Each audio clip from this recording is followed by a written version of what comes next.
true Christian love and charity, one towards another, through Jesus Christ our Lord. Amen.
This Honourable House now resume its sitting. Call of the roll.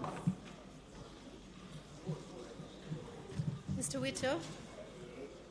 Mr. Holness. Mr. Shaw. Dr. Chang. Mr. Samuda. Mr. Montague. Ms. Grange. Mr. Henry. Mr. Bartlett. Mr. Mackenzie. Mr. Chuck. Mr. Vaz. Mr. Darrell Vaz. Mr. Warmington, Mrs. Robinson, Mr. Hutchinson, Dr. Wheatley, Dr. Tufton,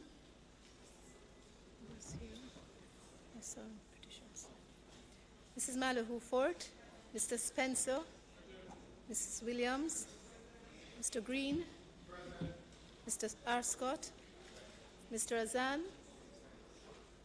Mr. Arscott, Mr. Azan, none of them here. Dr. Bloomfield, Mr. Brown, Dr. Brownberg, Mr. Buchanan, Mr. Bunting, Dr. Campbell, Mr. Campbell, Mr. Clark, Dr. Clark, Mrs. Cuthbert Flynn, Ms. Daly, Mr. Daly, Mrs. Dalrymple Philibert, Dr. Dunn, Mr. Fagan, Dr. Ferguson, Mr. Golding, Dr. Guy, Ms. Hannah, Mr. Hales, Mrs. Holness, Mr. Hilton, Mr. Jackson, Mr. Kellier, Mr. Main, Dr. McNeil, Ms. Nito, Mr. Paulwell, Mr. Michael Phillips, Dr. Phillips, Mr. Pickersgill, Mr. Redmond, Mr. Robertson, Mr. Robinson, Mr. Stewart, Mr. Terrelong, Reverend Thwaites, Mr. Dwayne Baz, Mr. Wright.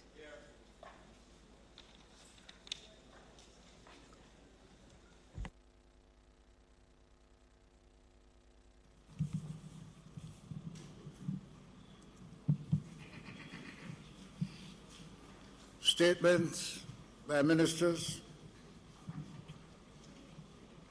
Announcements. Laid on the table of the House today are the following.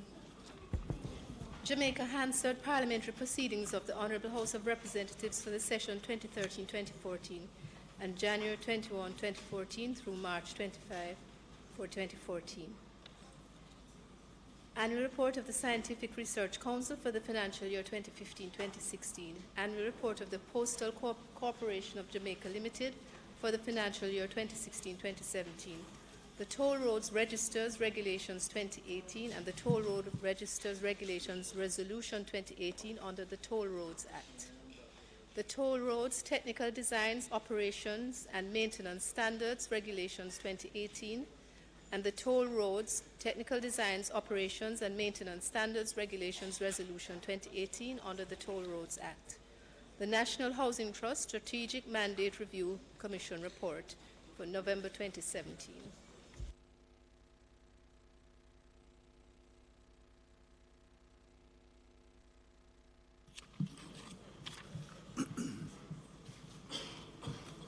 Members, I wish at this time to acknowledge the presence of a number of guests here today.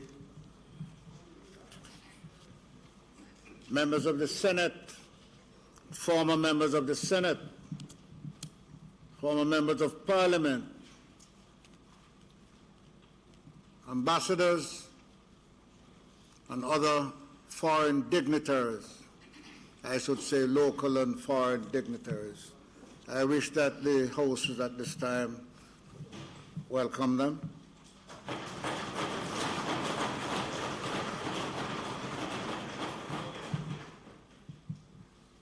I have been advised that the President of the Senate is to be specially welcomed. It's not all the time we have you with us, so please welcome the President of the Senate.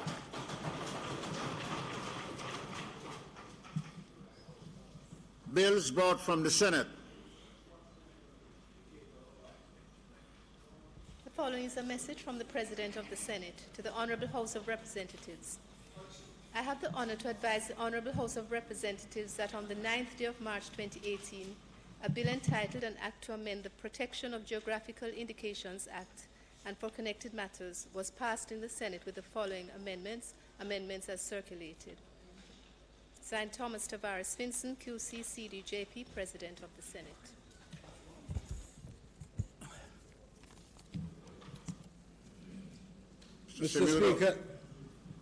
Mr. Speaker, I ask that consideration of the Senate amendments to the bill shortly entitled the Protection of Geographical Indicators Amendment Act 2018 be considered and approved at a later date.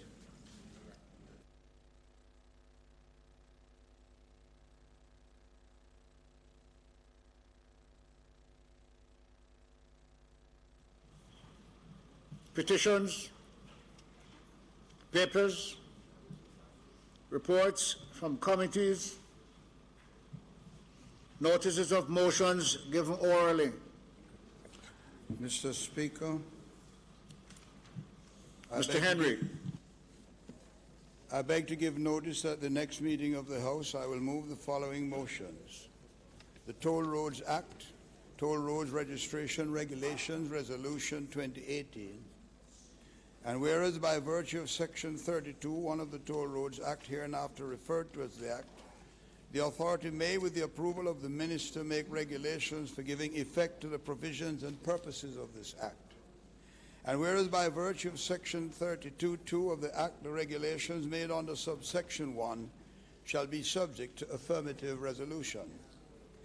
And whereas it is desirable that the Toll Roads Registers Regulations 2018 be affirmed, now therefore be it resolved by this Honourable House as follows. 1. This resolution may be cited as the Toll Roads Registered Regulations Resolution 2018. 2. The Toll Roads Register Regulations 2018, which were laid on the table of the House on the 28th day of March 2018, are hereby affirmed. 2. The Toll Roads Act, Technical Designs, Operations and Maintenance Standards Regulations Resolution 2018. And whereas the virtue of Section 32(1) of the Toll Roads Act, hereinafter referred to as the Act, the authority may, with the approval of the Minister, make regulations for giving effect to the provisions and purposes of this Act. And whereas, by virtue of Section 32(2) of the Act, the regulation made under subsection 1 shall be subject to affirmative resolution. And whereas it is desirable that the Toll Roads Technical Designs, Operation and Maintenance Standards Regulations 2018 be affirmed, now therefore Be it resolved by this Honourable House as follows. The resolution may be cited as the Toll Roads Technical Designs, Operations and Maintenance Standards Regulations Resolution 2018. The Toll Roads Technical Design, Operations and Maintenance Standards Regulations 2018, which were laid on the table of the House on the 20th day of March 2018, are hereby affirmed. Thank you very much, Mr. Speaker.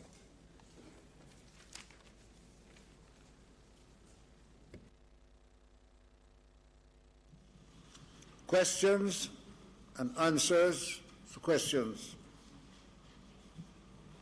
Motions that may be made at the commencement of public business requiring notice. Motions relating to the sittings of the House. Motions for leave to introduce bills. Presentation of bills without leave of the House first obtained. Public business. Mr. Warmington. Mr. Speaker, we continue the debate today on the appropriation bill, and I ask you at this time to invite the Most Honourable Prime Minister to make his contribution.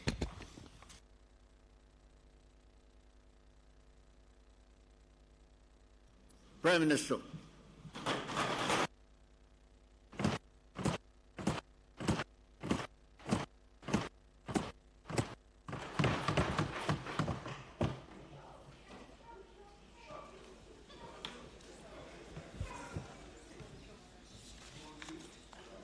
Thank you, Mr. Speaker. Honourable members,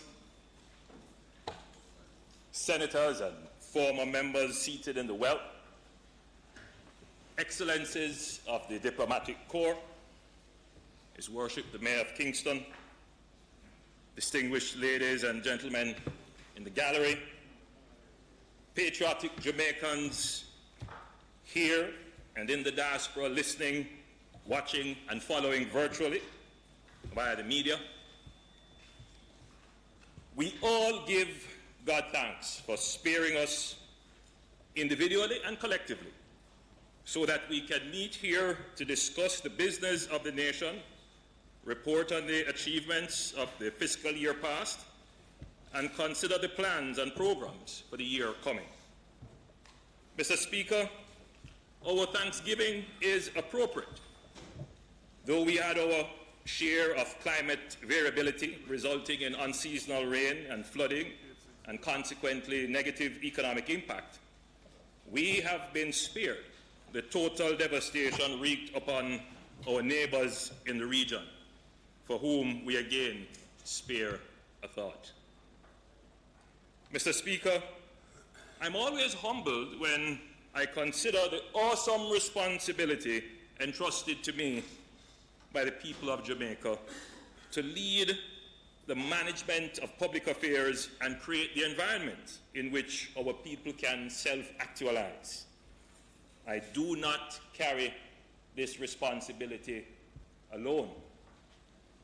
I stand here literally with my family in this house.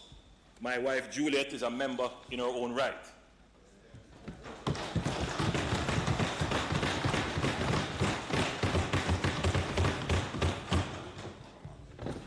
I stand here with an astute and innovative team of advisors. I stand here with a responsible and enterprising cabinet of ministers.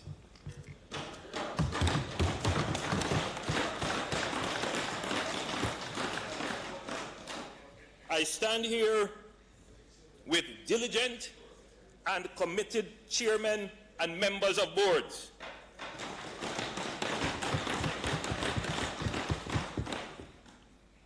I stand here because of effective and efficient permanent secretaries, heads of agencies, and their staff. I stand here because of strong supporters and constituents who thought it important to exercise their civic responsibility to vote.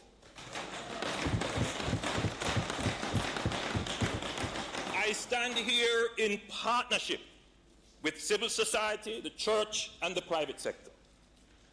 I stand here bolstered by the hope and prayers of every well-thinking Jamaican who believes that Jamaica will increase in peace and prosperity.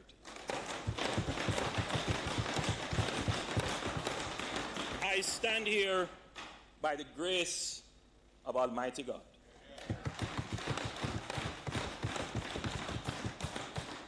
I stand here, Mr. Speaker, to make a difference in the lives of the people of this country.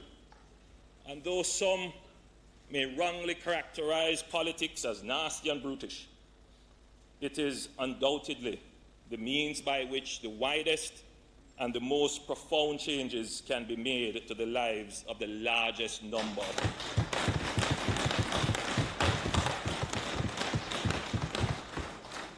I want to start my presentation today speaking about how we are solving a problem that will make a big difference in the lives of many.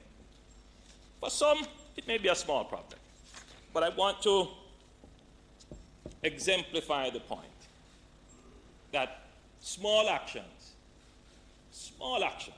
can make a big difference. Mr. Speaker, in my constituency, I've spent the last 2 years focusing on roads and gullies, and it has really lifted the built environment of the constituency. This year, I will turn my attention to improving the housing stock. This is especially critical as many of the houses in their current condition pose a fire hazard. And many MPs in here can identify with this. Come summer, we know the number of fires increase. The member from Central Kingston, the member from West Kingston, South Central. We all know that the housing stock is really in need of attention. But there's another problem, Mr. Speaker. In January of this year, 4 children, a 1-year-old twins, and 2 3-year-olds, 4 children, perished in a fire that destroyed their homes in my constituency. A lit candle started the fire.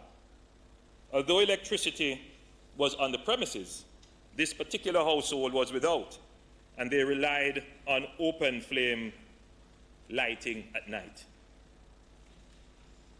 It is the case that there is a significant number of rural and urban households without electricity connections, or that are disconnected pending payment, that rely on open flames as their source of light. As a result, every year right across Jamaica, and I have tracked several cases in my constituency, we see these tragic incidents of children perishing in fires ignited by candles and lamps.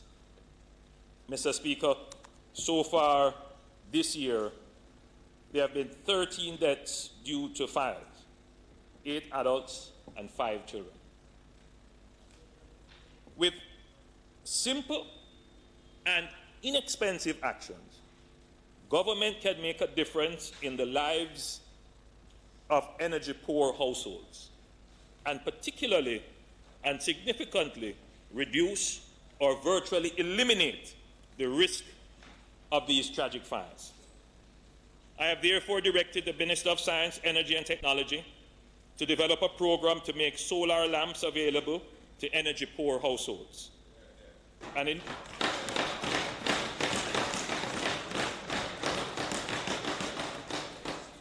an initial quantity of 5,000 solar lamps have already been secured, and a system of identifying and distributing these solar light solutions to needy households is being developed.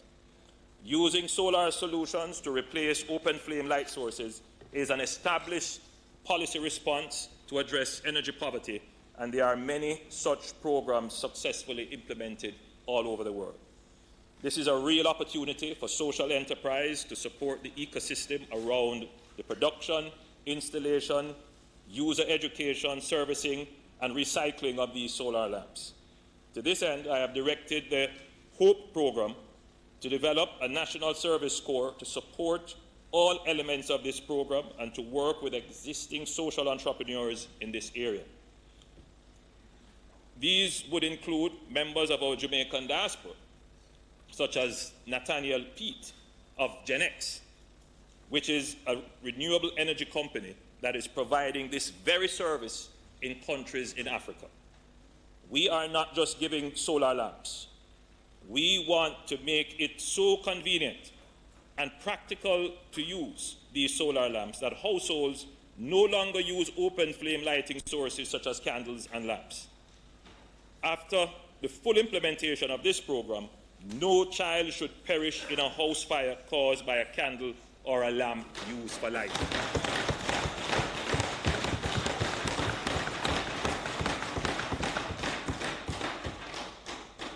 But, Mr. Speaker, I'm sure you will agree with me that too often the investigations into these fires reveal that the parent or legal guardian left the child in the care of another person who themselves are either children or not capable of taking care of children. While this program will remove one of the risk factors in such fires, ultimately, however, parents and guardians are responsible for the safety, care, and protection of their children.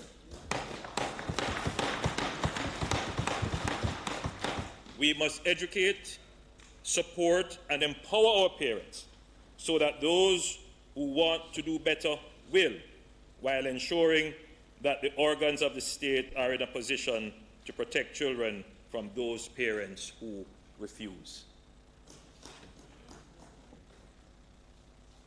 Mr. Speaker, Jamaica faces a solid waste management crisis. I get the complaints all the time that our built environment is not looking as clean as it should. I get complaints about Kingston City in particular, some of our rural towns. This is evident in our towns and cities, rural areas, waterways, on our beaches, and in the sea. The main evidence of this crisis is the prevalence of improperly disposed of and unrecycled plastic all over our natural and built environment. It is not just a nuisance. It is a devaluing of the cleanliness of our environments, a real threat to our ecosystems, and the efficient working of our civil infrastructure. There have been many attempts at introducing national solutions for proper disposal of plastics.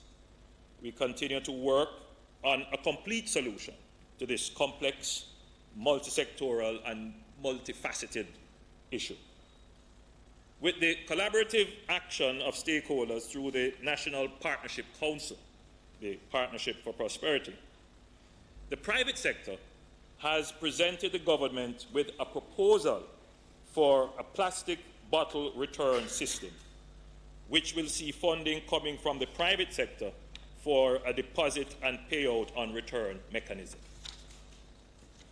The consensus on the part of the producers and users of plastic bottles is a major step in overcoming improper disposal of plastic bottles. The government will support the plastic bottle return system with the necessary regulatory and financial support where possible. There are other initiatives being considered by the government with regards to plastic bags, plastic packaging materials, and styrofoam. Senator Matissa Muda is here in the well. He brought a resolution to the Senate proposing a ban on styrofoam. That, amongst other things, are being considered, and at a later date, the decisions of the government will be made known in this regard. But until then, I believe that we are making progress with the private sector themselves coming on board to develop this system of buying back plastic bottles and putting up the cash themselves for the initial start-off of the project. And I think that's a simple action that is going to make a big difference to our environment.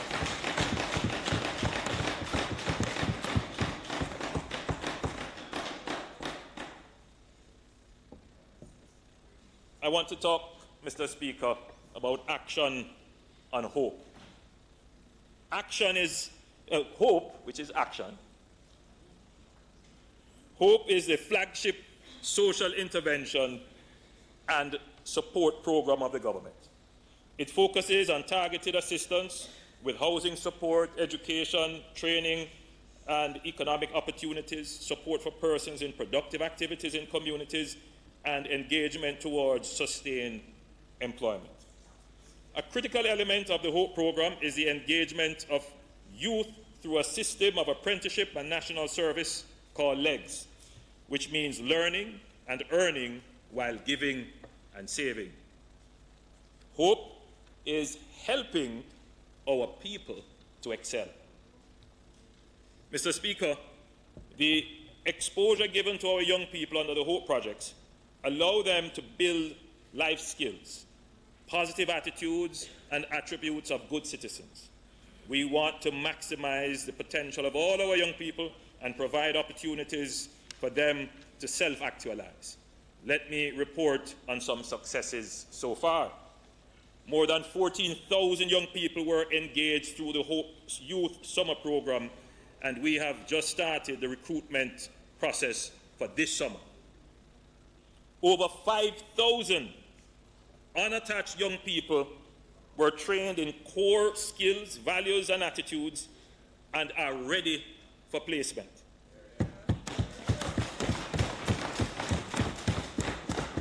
Two 2,000 interns have been placed in various National Service Corps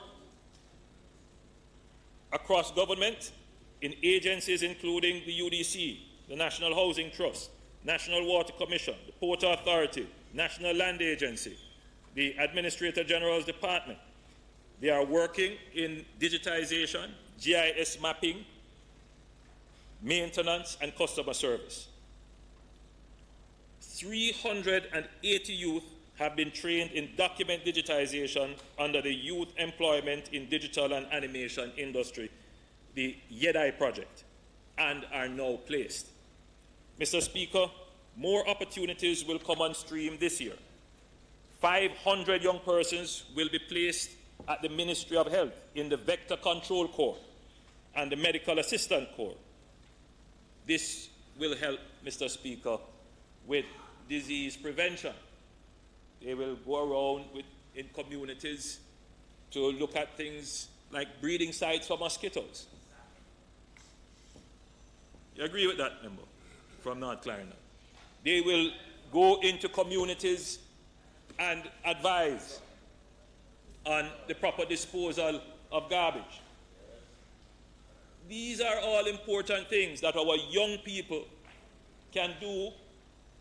They can learn the skills, they earn from it, they are giving back to the society, and built into the program is compulsory saving.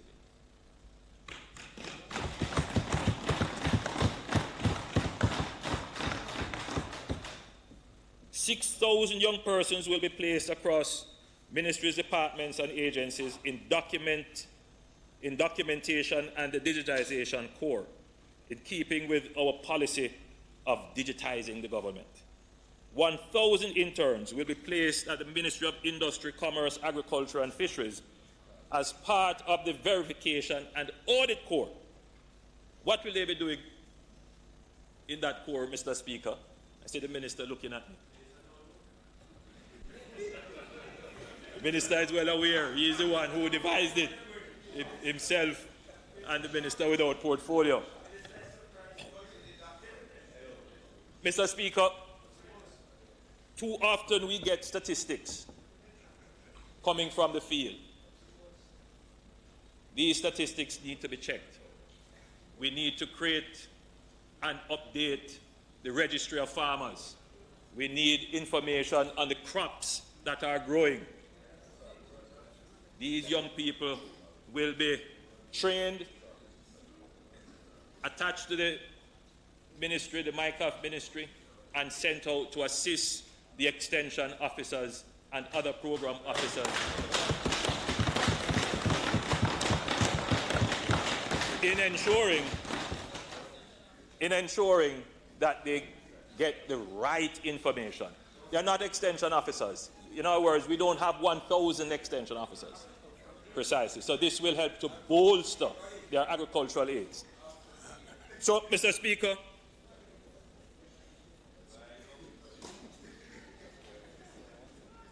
the National Youth Program will now be absorbed under the National Unattached Youth Program will now be absorbed under the HOPE program, and the aim is to double the number of persons that are engaged per constituency. Per constituency. Mr. Speaker, we will now engage 200 per constituency, targeting a total of 12,600 young persons to be now attached and contributing to the productivity of the nation. Mr. Speaker, I heard the complaint of parliamentarians, and I'm a firm believer that we must include the parliamentarians in these kinds of projects, and so I've given a direction that the constituencies get an allocation. So the MPs are excellent agents, I find, in identifying the young people who are in need and who are right for placement in these projects. So I'm hoping to get the full cooperation of the members of Parliament.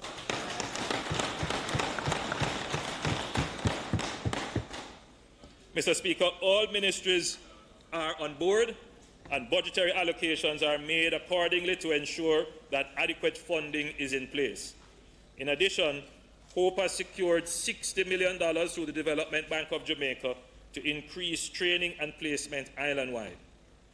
The Jamaica Information Services has benefited from over $28 million from the Chase Fund to digitize the archives, which contains video footage, photographs, and audio files compiled over the decades. This project will employ persons from the HOPE program who will be trained in media archive management skills and intellectual property management.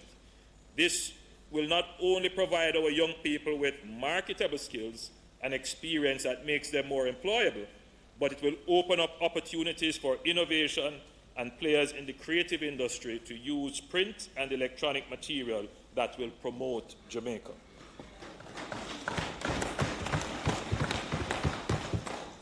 It is the intention of this government to provide more opportunities to set our young people on the path to achieving prosperity. Mr. Speaker, now more than ever before, more unattached youth are being engaged in meaningful ways and increasing their productivity. Mr. Speaker, we are giving them legs to step up in life. They are learning, earning, giving back, and saving. Mr. Speaker, let me again note for the record the JDF support for the LEGS initiative with the recruiting of new members. The Jamaica National Service Corps have already completed 2 batches of recruit training of over 220 persons each batch. They are now undergoing further development training at varying stages of their initial 1-year engagement. A 3rd batch is currently going through basic training, and they are scheduled for completion in June 2018, at which time a 4th batch will commence their training. This batch is now going through the process of signing up for full service as enlisted soldiers. And I must point out that all of them have chosen to enlist as full soldiers. Mr. Speaker, the new process of recruiting members for service in the JDF through the initial 1-year national service period is widely accepted and supported.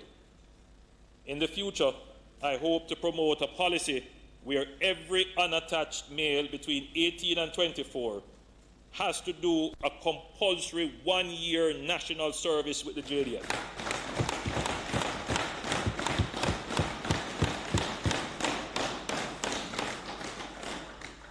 were it not for resource constraint, Mr. Speaker, I would have brought that policy to Parliament already. And I know that I am not the only one who feels strongly about this. I know if the member from Central Kingston were here, he would stand up and applaud that. For unattached, the policy would be for all unattached youth, 18 to 24, not going to school, no prospects of employment, must do 1 year national service.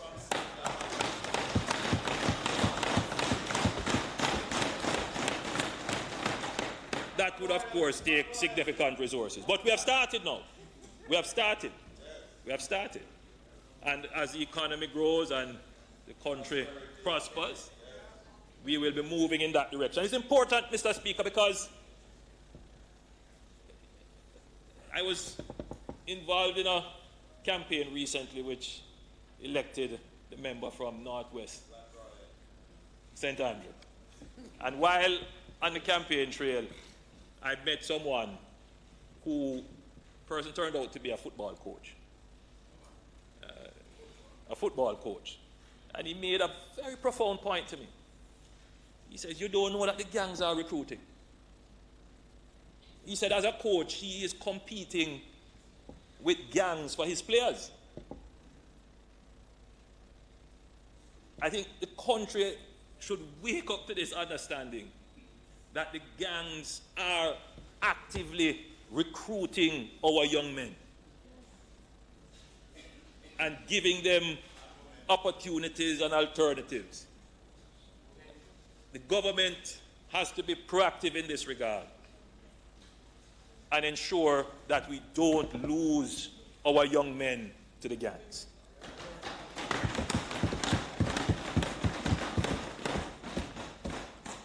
Mr. Speaker, hope is a critical tool in the whole of government approach to sustainable growth. We are engaging our young people through all means, including through the zones of special operations and the security operations island-wide. As we expand hope even further, having now worked out the modalities and operational activities related to the merger of HEART NTA, the Jamaica Foundation for Lifelong Learning, the National Youth Service, and the Apprenticeship Board, we are now able to provide a coordinated suite of training services and programs for wide-ranging youth needs. We are now examining modalities in which we could invite the private sector to participate in offering internships and apprenticeships after we have done the initial personal development and training skills. Mr. Speaker, it is very satisfying to meet young people who are participating in the service corps or another form of engagement with the HOPE program. They are grateful and excited. They feel connected, attached to a purpose. We are giving more young people opportunities to realize their potential, and by doing so, giving Jamaica better and more hopeful future.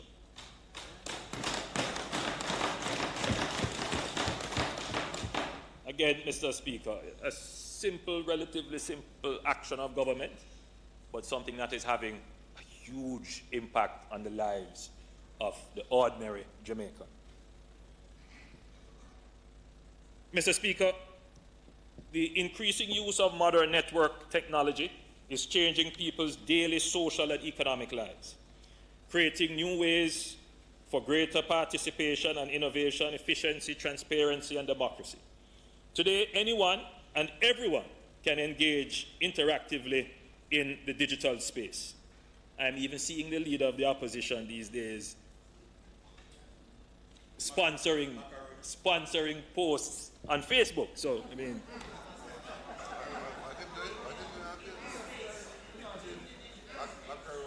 yes, he's in the digital space. Everyone.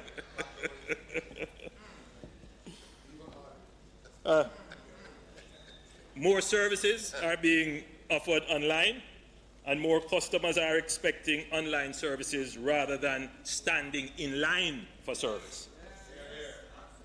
You know, Mr. Speaker, recently I read a report ascribed to the newly elected PNP-YO president, proposing online voting as a way to gain the interest of young people and native internet users. I found it interesting because her party totally rejected the very means by which this kind of e-governance would be possible, the national identification system.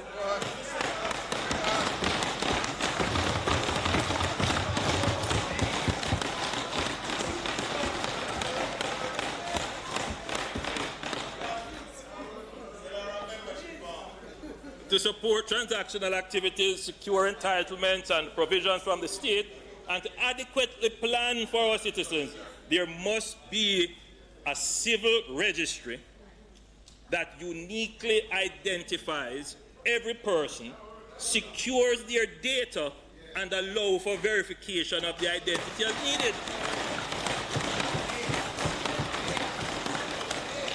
Without that, there is no hope of any e-voting.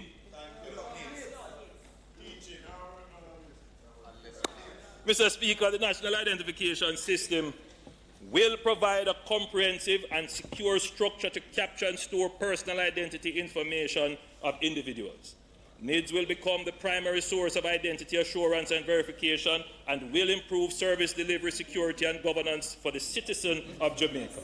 By way of update, the National Identification and Registration Act was passed in November 2017, and the Governor General gave his assent on December 8, 2017. The IDB loan to fund the NIDS project was approved by the IDB board on December 8, 2017, and the loan agreement for US $68 million between the government and the IDB was signed in February 2018. I want to point out that of the $68 million US, which was wrongfully circulated as being used only for a national identification system, only 20% of that amount will be used directly for the national identification system. Only 20%. The rest of it will be used to actually build out the ICT infrastructure of government. Yes, so that is where all the servers will be, that we put right throughout government to make sure that the software is there, everything that is needed for a digital government. That is what that loan is for.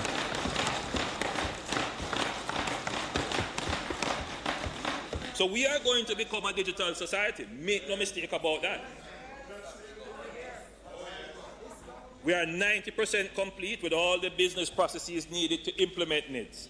A legal working group will be established shortly to develop the regulations, and I want the country to pay attention to this one because there was there was a concern that the NIDS bill, now the Act, did not benefit from wide consultation.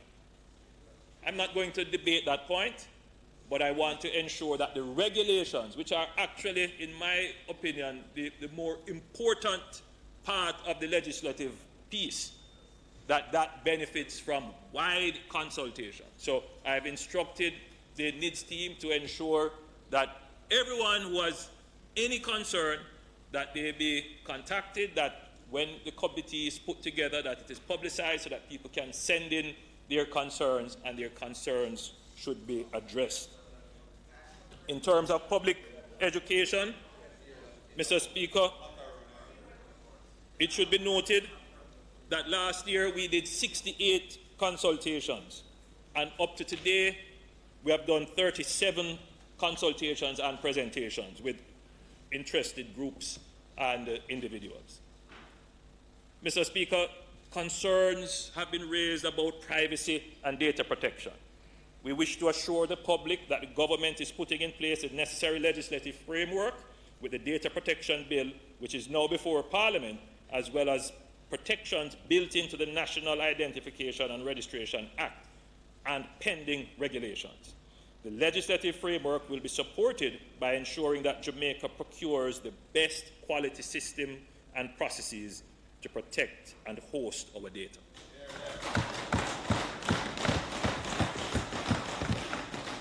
The request for proposals for the NIDS solution was published in local newspapers, and the IDB website also published it on April 25, 2017. The first stage of the procurement process was completed in January 2018. In stage 2, the shortlisted vendors will be asked to submit a final technical and financial proposal for the NID solution in April next month, 2018. A high-level technical team across the GOJ, along with local and international cybersecurity experts, will evaluate and recommend the best solution for Jamaica.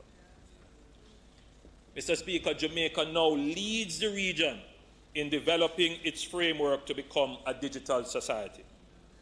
On full implementation, I am sure that the ease of doing business, public order and security, citizen participation, and financial inclusion will all improve.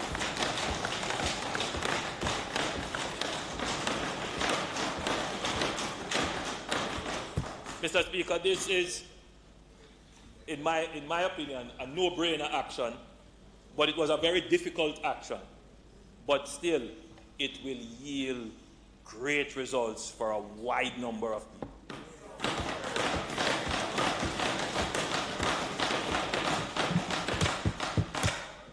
Prime Minister, I think you should take a rest while the Mr. Speaker, I now ask for the Prime Minister's time to be extended sufficiently for him to complete his presentation.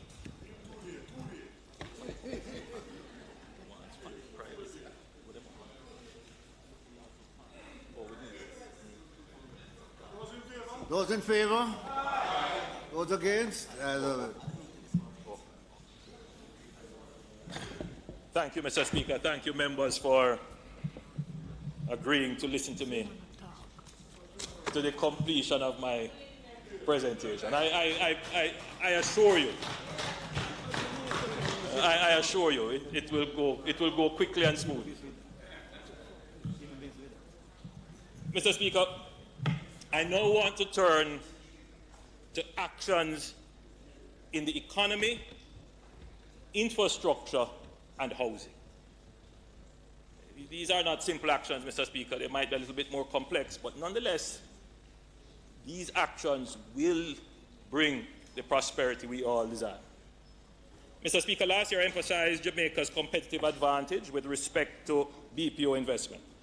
I also noted increased focus on the knowledge processing outsourcing KPO sector, which involves more value-added activities such as application and software development, market research, data analytics, information technology, managed services, medical and insurance billing, and legal process outsourcing. Additionally, nearshoring of outsourcing operations has grown and continues to offer tremendous opportunities. Kingston is fast emerging as an outsourcing location for high-value services, with new developments and expansion of existing operations across the corporate area and Portmore. In order to promote and increase awareness of Jamaica's BPO industry, the Caribbean's first independently funded BPO conference, Outsourced to Jamaica, O2J, supported by the government and existing BPO players and stakeholders, will take place April 11th to 13th, 2018, during Jamaica's National Outsourcing Week. The conference will bring together global experts, technocrats, local entrepreneurs, government officials, BPO leaders, buyers, and service providers. Mr. Speaker, we continue to grow this industry. An estimated additional 10,000 jobs have been created in the sector in the last year.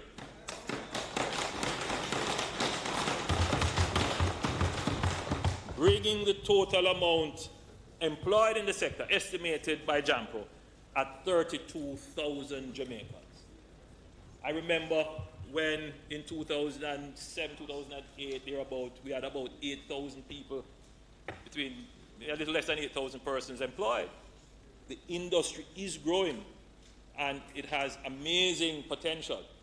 Now, I do pay close attention to the rapid advance in technology, particularly artificial intelligence, which could place these jobs at risk. And I think that it would be foolhardy of the government to turn its labor force fully in the direction without having sight of using it as a stepping stone for our labor force to attract other forms of outsourcing that are ahead of the technological changes. So I take the point that we don't rest on these jobs. We will do what is necessary to upskill our labor force so that the labor force can attract other forms of outsourcing into the country.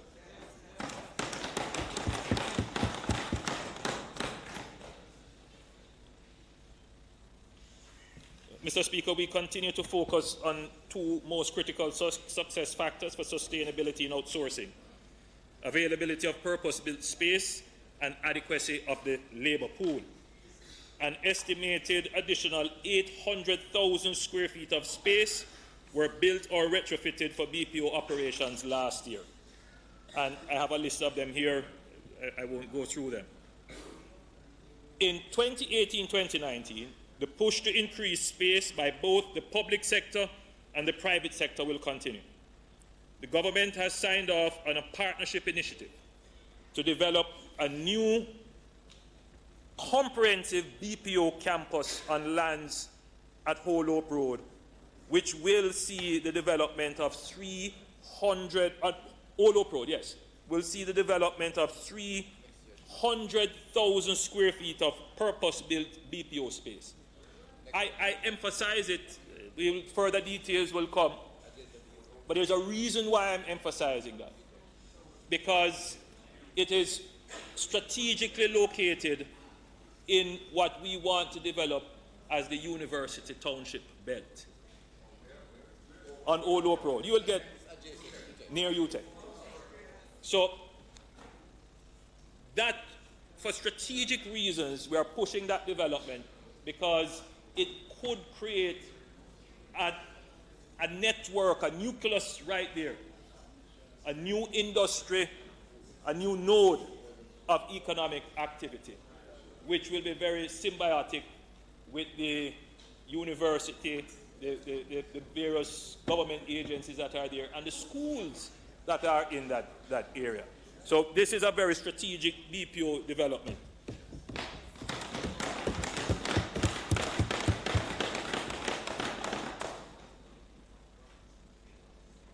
$63,000 square feet of BPO space was built in Montego Bay, in the Montego Bay Free Zone, by the Port Authority. That will be opened in April, and that will employ an additional 1,500 to 2,000 new workers. A new BPO campus is being constructed at Portmore Informatics Park. That will have 160,000 square feet of new space. That is being done by the Factories Corporation. There is Bioprist in Freeport, Montego Bay, 80,000 square feet. And a very interesting one, Usain Bolt's building on Half a Tree Road, 60,000 square feet. And there is an additional 50,000 square feet in Mandeville, I gather, for Sutherland Global's operation. So there are significant investments being made in the BPO sector. Given the projected growth opportunities, we must have persons ready to take up the position. So the Heart Trust NTA and the Business Process Industry Association of Jamaica in February 2018 signed a memorandum of understanding targeted at providing wide-ranging skills training for Jamaicans to take advantage of the jobs in the fast-growing sector. Mr. Speaker, this is a very bright spark in our economy, and the deliberate, instrumental action of the government in supporting and facilitating the investment. Our action is creating these results.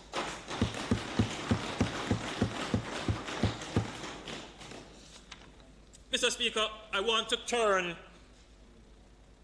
to action on land titling. Very important. Very important. Land title. Mr. Speaker, Peruvian Hernando de Soto Polar says in his book, The Mystery of Capital, Why Capitalism Triumphs in the West and Fails Everywhere Else. Very famous Latin American economist.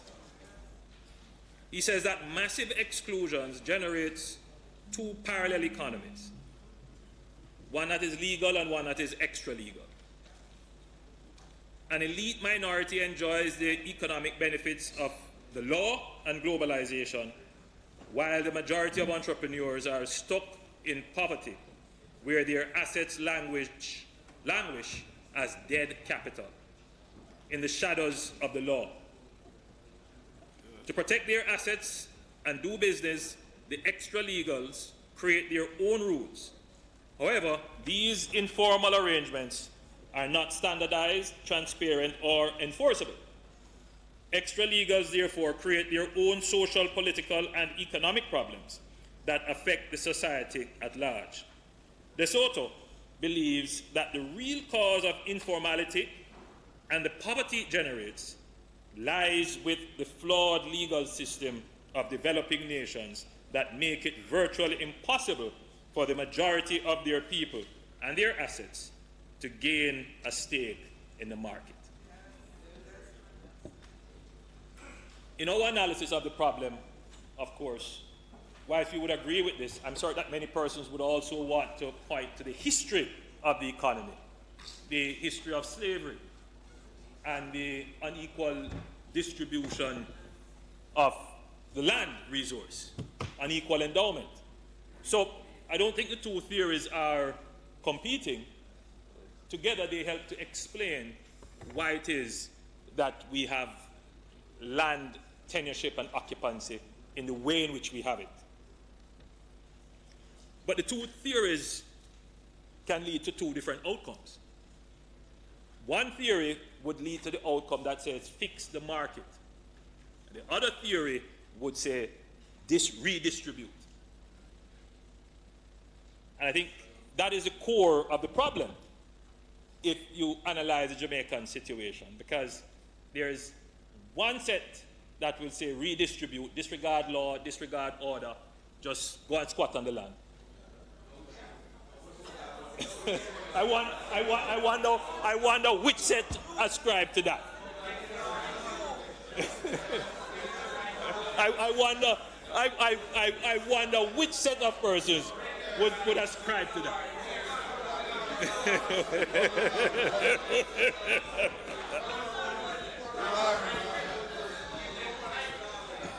Right? No, I mean, obviously, we will say this now, but you know, 20, 30 years ago, the argument wasn't give them titles, the argument was give them land. And I made sure to... okay, I can accept that. I can accept that. Oh, today. But...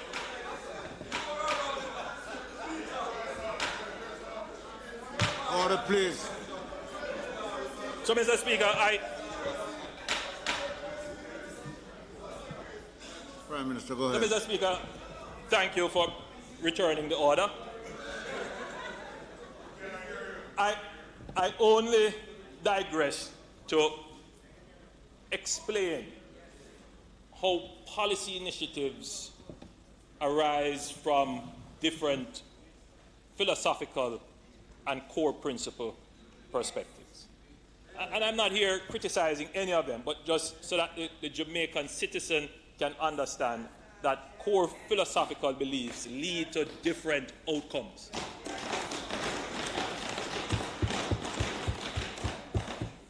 It is clear to me that what the poor majority in the developing world do not have is easy access to the legal system, which provides the gateway to economic success in the advanced nations of the world and for the elite in their countries.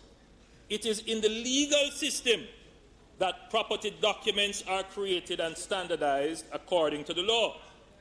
This process of documentation in a public ledger or register builds a public memory that permits society on an equal footing to engage in crucial economic activities such as identifying individuals and property and establishing property rights and obligations between individuals and properties. This public ledger of property, which is transparently secured, this public ledger of property transparently secures the rights and entitlements of the recorded owner, in turn facilitates the market in determining the value and price of the property and the risks associated with the property. This is the basis on which property becomes an asset. And that's a profound statement, Mr. Speaker. Not all property is an asset. Yes, a critical part of a property becoming an asset must be a legal system that identifies it and assigns ownership in a transparent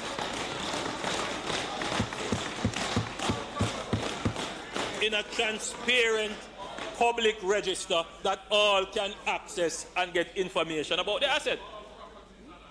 Not all property is an asset. Anyway, this means the value of the property can be used to acquire other benefits for the owner, such as access to credit, mortgages, insurance, or the property could be conveyed for sale.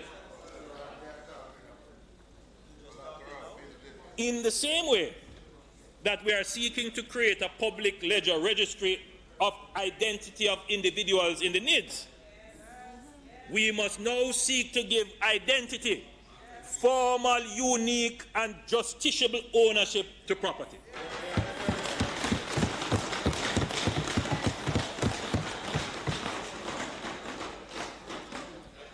So, the leader of the opposition and myself have no difference in this regard.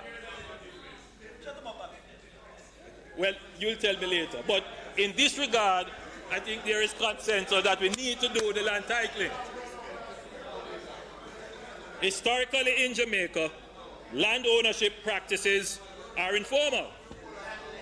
This is so particularly in the rural areas where agriculture is the major economic activity. Consequently, insecure land tenure is a major challenge for many small farmers. In the absence of a title, landowners, and in particular small farmers, are not able to access loans for future economic development. This undermines their capabilities for capital investment and potential wealth creation. There are currently, as at March 2018, 837,988 parcels of land in Jamaica, of which an estimated 500,245 parcels, amounting to 59.7%, have registered titles. The remaining 40.3% are unregistered. Approximately 40% of all parcels of land in Jamaica cannot now realize their economic value for their owners. And it's mainly small farmers, mainly small holders of land. So that is the extent of the seriousness of the situation. So, Mr. Speaker, I concur with the leader of the opposition when he states that there is no single area of national life that requires a more radical treatment than the issue of land and land titling.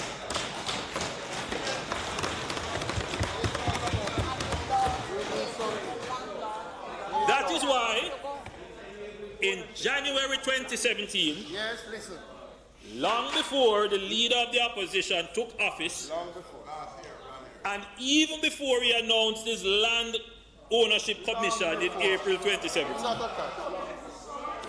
my cabinet considered and gave approval, among other measures, for the merger of the Land Administration and Management Program, LAMP, and the National Land Agency, NLA, to create a public body that is purposely designed, tasked and resourced to systematically see to the titling of all parcels of land in Jamaica.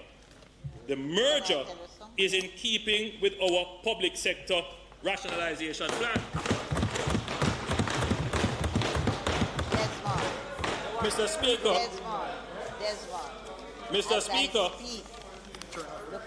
Mr. Speaker,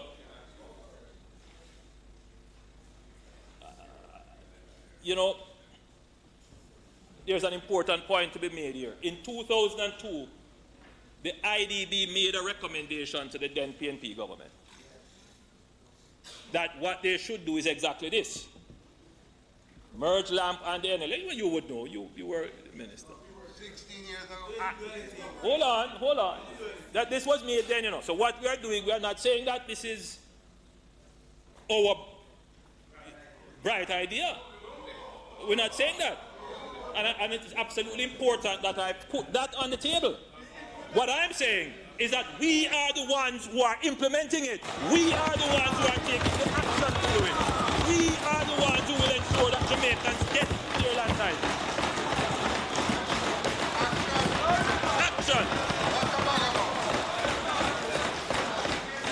So you see, there's an argument about credit, because that side took all the time to say we do it, is our idea.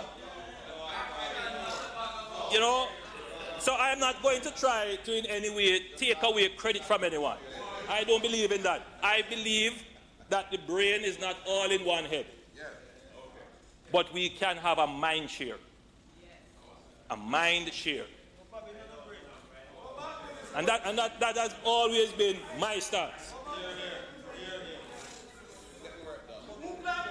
So, Mr. Speaker, there have been many studies and recommendations done on the matter of land ownership and titling.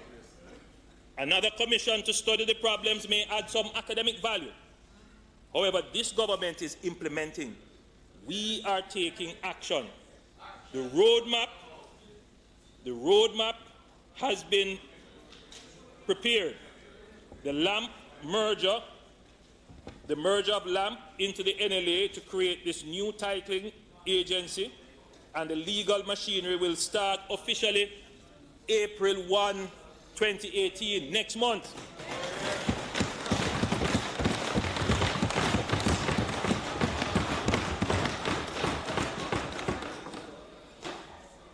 An extensive review of other jurisdictions in addition to local body of knowledge and experience in this area was done in order to develop an effective operational scheme for the newly formed agency. The study addressed adjudication systems, land tenure regularization, land registration, compulsory systematic land registration. I want to pay attention to that, compulsory systematic land registration, policies and legislative frameworks, and administration and sustainable land management. All of that was studied. The final report of the consultant has now been issued. Among the recommendations approved by Cabinet is that Jamaica should adopt what is called systematic land registration. And, you know, people listening could go and research that. It's being used all over the world, in Cambodia, in Ghana, in all over. Because Jamaica is not the only country that has this challenge. This is a process of land titling of a designated area. So you designate an area, it could be a parish, and you say every single parcel of land that is not registered must be registered.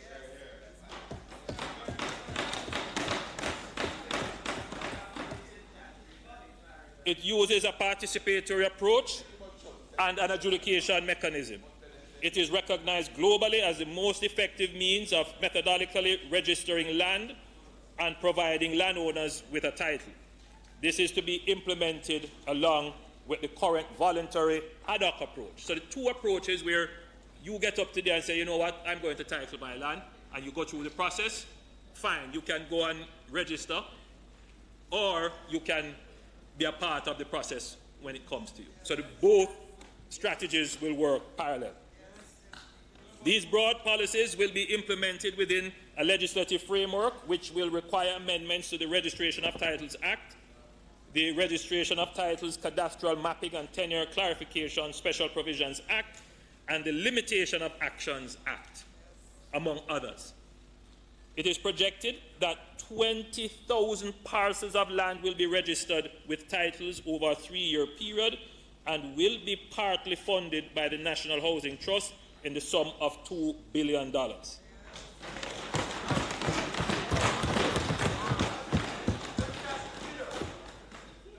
Systematic land registration results in a lower cost per parcel, and increased registration can be done in a shorter period, whereas the voluntary system of registration takes a much longer time to complete. Under the current LAMP, the cost of producing a title is $192,000 per parcel. Under the proposed systematic program, the cost of producing a title will be reduced to approximately $134,000 per parcel. And so the funding from the NHT will help to create a system of credit where you can go and borrow the money to get your title, and the funding is there. As the agency develops its know-how and efficiency, and the process of systematic registration becomes accepted and more resources are added, the rate of titling will increase. It is possible that within a generation, we could have 80% of all parcels of land titled in Jamaica. We are not just talk and theory and commissions. When it comes to land ownership and titling, we are substance. We are taking action to transform lives.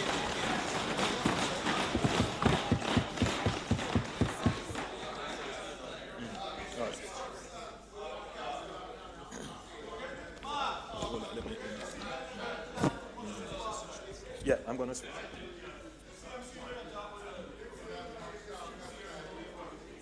So.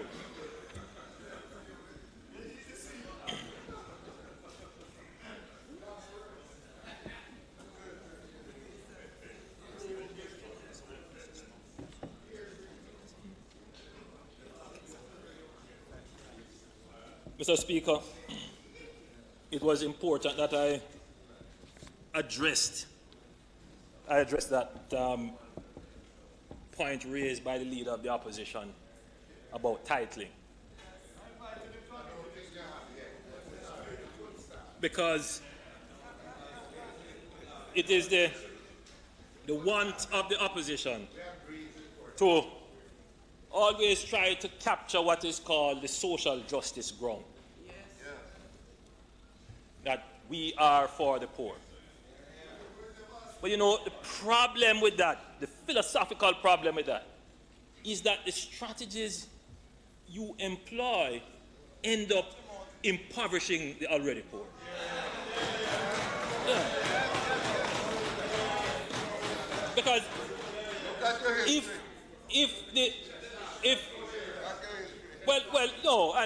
and I'm not trying to make a political point. I mean, it's a point that could easily be written in a thesis, because the question would be asked. The question could be asked: if the idea was proposed to merge the two and go with systematic titling, and that was proposed how long? Why, if there was this genuine urge and concern, why didn't you do it then?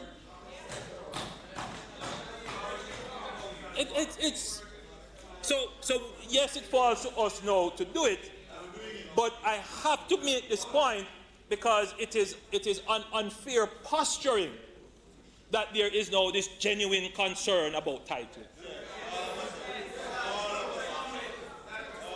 And I think I have to put that in the public domain so that the public can make a genuine judgment. The question is, who is doing the actions to cure and relieve you of your poverty? Not just talk. Action.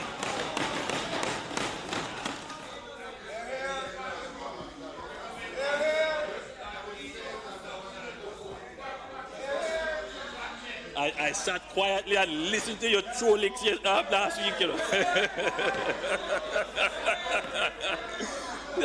That's how it is, you know. Order, please. Order. You know, I don't ball when I get licked, you know. I just take them.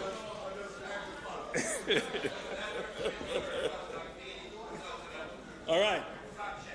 Actions in logistics and ports. Mr. Speaker, an important development during the first year of the life of this administration was to conclude the concession agreement with CMA CGM. And let me just for the record state that we were not the ones who originated this agreement. The divestment actually started with us in 2007, carried on by your government between 2012, wasn't completed. We came, inherited it, and completed it. So I'm not claiming that it was this government that divested the port. All right? That just for the record. But we concluded the concession agreement with CMA CGM, requiring the company to assume operating responsibility for the Kingston Container Terminal and to undertake the critical investments required to develop the facility into a modern world-class terminal. The objective is to restore Kingston to the position as the most competitive transshipment port in the region. On July 1, 2016, Kingston Freeport Terminal Limited, a fully owned subsidiary of CMA CGM, assumed responsibility for the terminal, and in the last 18 months have been aggressively investing over $450 million in the terminal, US dollars. Among the achievements to date are the following, and country should be aware. Access channel and basin of the Kingston Harbour have been dredged to now cater to the largest vessels traversing the Panama Canal, which have a capacity of 14,000 TEU. That placed Jamaica in good standing for transshipment. The Gordon Quay is being entirely rebuilt to better withstand more severe earthquakes and other disasters. Of the 1,200 meters of berth, 600 meters have already been rebuilt and have recently been returned to service. During the remainder of the 2018 calendar year, the other 600 meters will be rebuilt in 2 phases. Already, vessels over 11,000 TEU capacity are being successfully processed at the terminal, even though the construction work is incomplete. The terminal has been totally repaved. New ICT infrastructure has been installed, including a new high-speed computer system, fiber optic communication system to facilitate modern CCTV and other security devices. A new terminal operating system has been implemented to coordinate all the activities of the terminal in a far more efficient manner. A new cargo handling equipment has been acquired and commissioned, including 2 new gantry cranes, 21 straddle carriers, 4 empty container handlers, 3 train tractors, and 12 forklifts. A new engineering workshop has been commissioned in January 2018, designed to facilitate improved maintenance of the terminal equipment. But importantly, Mr. Speaker, over 200 new jobs have been created, primarily equipment operators and engineers, with the overall employment increasing from 800 when operations were taken over to just over 1,000 in January of this year. The company is aggressively pursuing the investment as agreed under the concession agreement. Already, it is clear that as soon as the construction phase is completed, the volumes will increase to fill the 3.2 million TEUs of which the terminal will be capable. Mr. Speaker, complementing these investments in the terminal, the Port Authority of Jamaica has during the past year invested in creating a modern maritime services environment in partnership with the private sector. The Port Authority has acquired 2 new very modern pilot boats, which assures the availability of pilot services to ensure safe navigation of every new vessel, of the new very large cargo vessels to and from the terminal. Mr. Speaker, the Port Authority is at an advanced stage of implementing the port community system, which will complement the Asikuda system already implemented by the Jamaica Customs Agency to ensure that the island will have a modern technology platform. Together with the terminal operators, the Port Authority and Customs have developed plans for much enhanced security at the port with control points to manage and track both cargo and people on the terminal. Currently, the terminals in Kingston are served by 12 major shipping lines and with over 100 weekly port connections. Kingston is currently served by the most comprehensive feeder network connecting the port to all points on the east coast of North America, the east and west coast of South America, and all of Central America. With the new developments now taking place, the Port of Kingston is well on its way to being restored as the leading terminal in the region.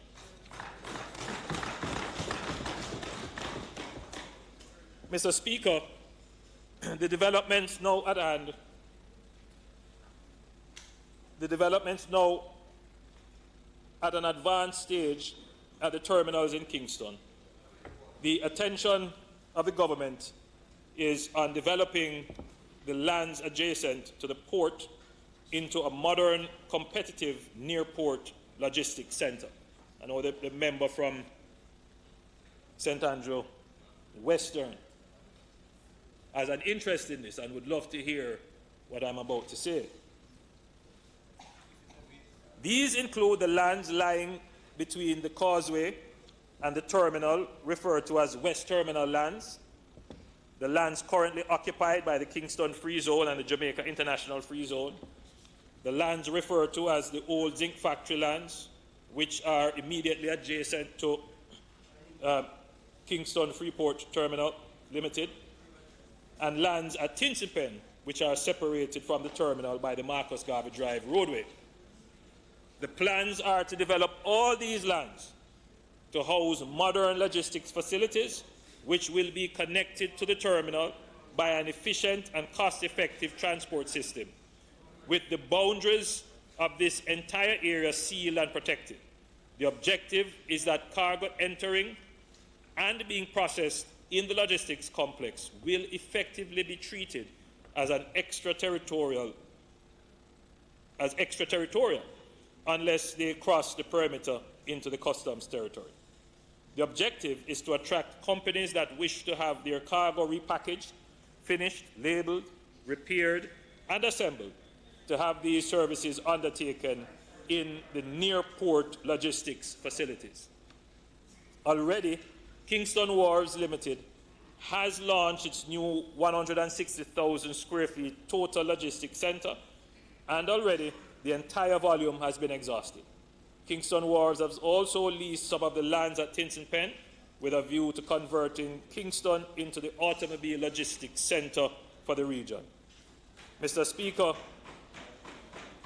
the Port Authority has entered into a contract for the construction of a modern 200,000 square feet logistics facility immediately adjacent to the Kingston Freeport Terminal Limited, and construction, which has begun, will be completed before the end of the calendar year. The technical studies for the development of the remaining near-port lands have been undertaken. Work will commence on the build-out of these areas immediately following the development of the new facility. A contract is being negotiated with a major international Development Company for the development of the remaining facilities on a joint venture basis. An international tenant attraction program is also underway. The legal and regulatory framework required to create a more business-friendly environment, this is being implemented, and the development of the Nearport Logistics Center in Kingston is in progress and rapidly gaining momentum. This government is taking action to turn the long-talked-about logistics hub into a reality.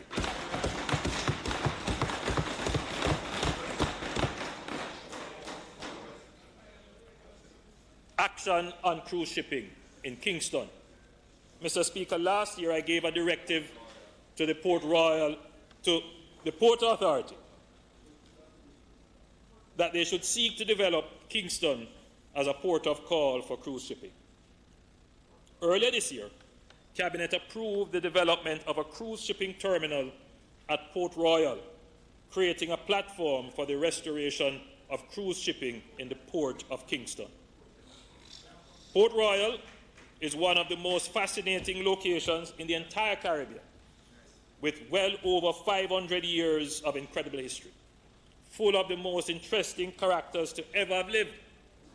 Since the devastating earthquake which suddenly sank most of the town, in its heyday, it has been sitting below the surface of the water for over 300 years, silently waiting, an asset for Jamaica. The Port Authority has identified modern technology which will allow berthing of cruise ships while being highly respectful to the fragile and extremely important environment in Port Royal, with specific reference to the sunken city. The solution is a floating articulating berth which unfolds under electronic controls to meet the ship, capable of offloading a cruise ship vessel in half an hour. The new berthing system requires no piling of the harbour. The system has received the support of key agencies including NEPA and the Jamaica National Heritage Trust. They haven't spoken to you yet. I will have that rectified. The Port Authority is responsible for the establishment of the berth and all the related infrastructure. Already the berth has been ordered and is under construction. Technical work and engineering designs for the landside facilities are at an advanced stage of completion. Mr. Speaker, I saw some of the plans for the development of Port Royal. Excellent. They have gone to great lengths to preserve the authenticity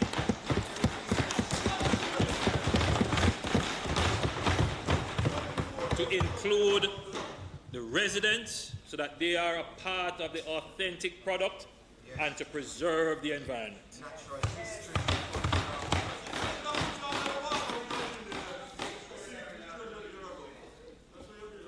Importantly, Mr. Speaker, provisions will be made to ferry guests across the harbour of Kingston to numerous attractions on the city side.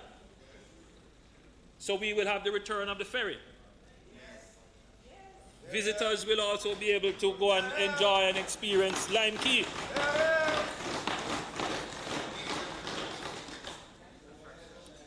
Mr. Speaker, we have been talking about this for years. For years. Mr. Speaker, action. We are doing it now.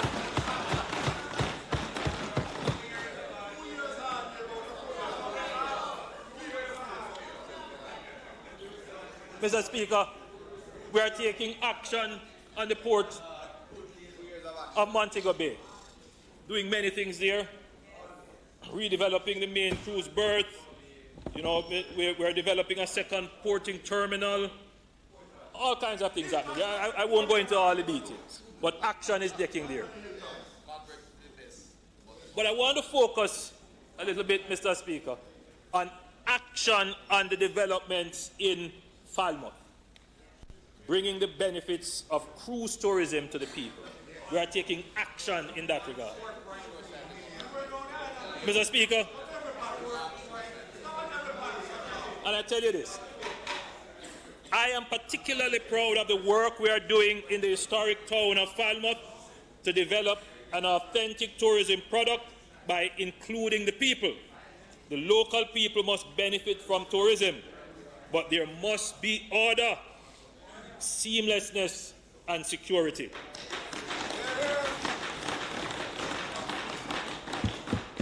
I believe we are striking the right equilibrium in the town.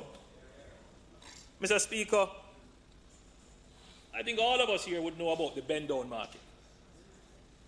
Bendown Market is probably the largest flea market outside of Kingston. I mean, I used to go with my wife's dad to Bendown Market. You get some of the best Clark shoes there. Well, people from all over Jamaica go and sell there. You get some of the best goods there. But the truth be told, the conditions were less than desirable. In fact, the truth is the conditions were deplorable. Deplorable. So, Mr. Speaker, I couldn't in good conscience see all of the investments planned for the development of facilities for tourists and not seek to have some investments for the development of the local. So we have spent $300 million to build a new market. I toured it earlier this year. Lovely facility to replace the Bendown Market. We're going to open it, and I'm certain the member will be there. We're going to open it. It's just on the outskirts of the town. It's not in the center of the town.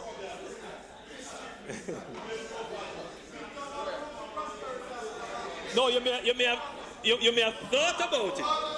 You may have thought about it.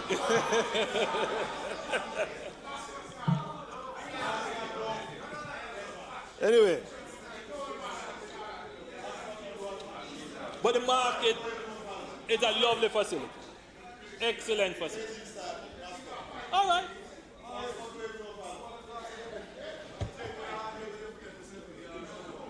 Mr. Speaker, we are doing other improvements to the town. We are building a new berth for cruise ships to come in that could handle both cruise ships and containerized cargo. No, sorry, wrong. No, we're doing a new berth. No, I skipped. That's in Montego Bay. I'm reading to you the Montego Bay script. Go back. There was another market developing in Falmouth. I think they called it that one the tarpaulin. That's the tarpaulin.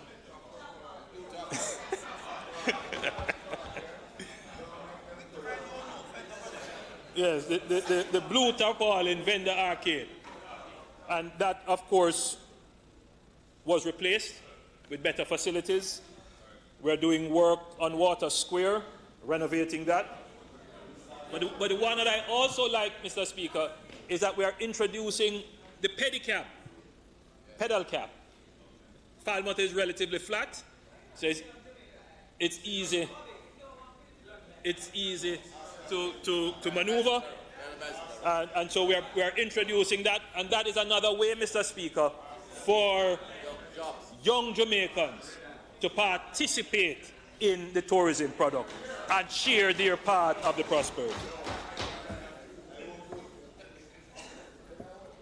Mr. Speaker, Falmouth, like many of our historic towns, has outgrown the physical infrastructure and town planning laid at its inception. If left to evolve on its own under existing planning regulations and the increasing urbanization demands on the infrastructure of these towns, they will become unsustainable, in fact, unlivable. And I believe that this is now the case facing Falmouth. The government has taken a policy decision to re-establish town centres on a more sustainable basis with smarter and well laid out facilities and public infrastructure. The Port Authority has identified 50 acres of land in close proximity to the existing town of Falmouth, and the directive is that they should develop this as a new town centre for Falmouth.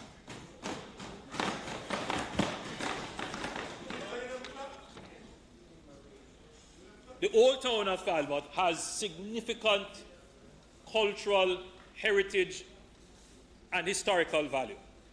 When you talk about the courthouse, the old courthouse, which is now used as the parish council,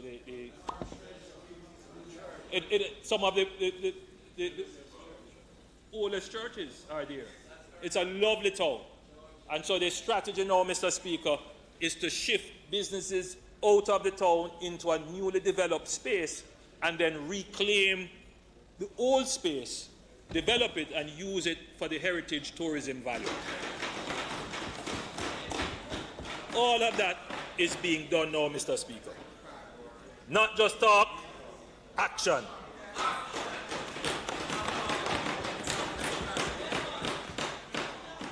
The Port Authority is also working in Ocherius. And I have an announcement, hopefully, that I'll be able to make. I can't make it today. I really wanted to make it today, but I have to hold back on it. Let me just make sure.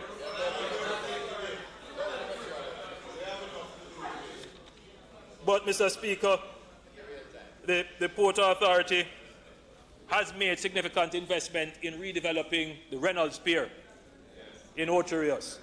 And I believe that that pier has significant potential to become a cruise shipping port. It is, but to develop it along the lines of, say, Falmouth, it has amazing potential. I'd love to make an announcement, but I just can't at this point. But we're working on it.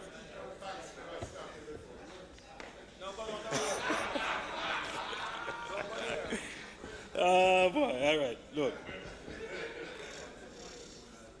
Mr. Speaker, 2 years ago, after reviewing a damning Auditor General's report of the Factories Corporation of Jamaica, I established a new board of directors. I issued a new mandate to them to improve governance and management controls, optimization of fixed assets and cash assets, and for the company to become a business enabler. Mr. Speaker, I can stand here today and say that I am proud of the FCJ board and management for the focused and committed way that they have executed their mandate. At the end of 2015-2016 budget year, the financial position of the FCJ was negative $90 million. That's what we took over. Mr. Speaker, after the implementation of a number of business and operational strategies, the financial position in 2016-2017 budget year improved to $209 million. This year, it's even better. This year, the FCJ is projected to make a profit of $330 million.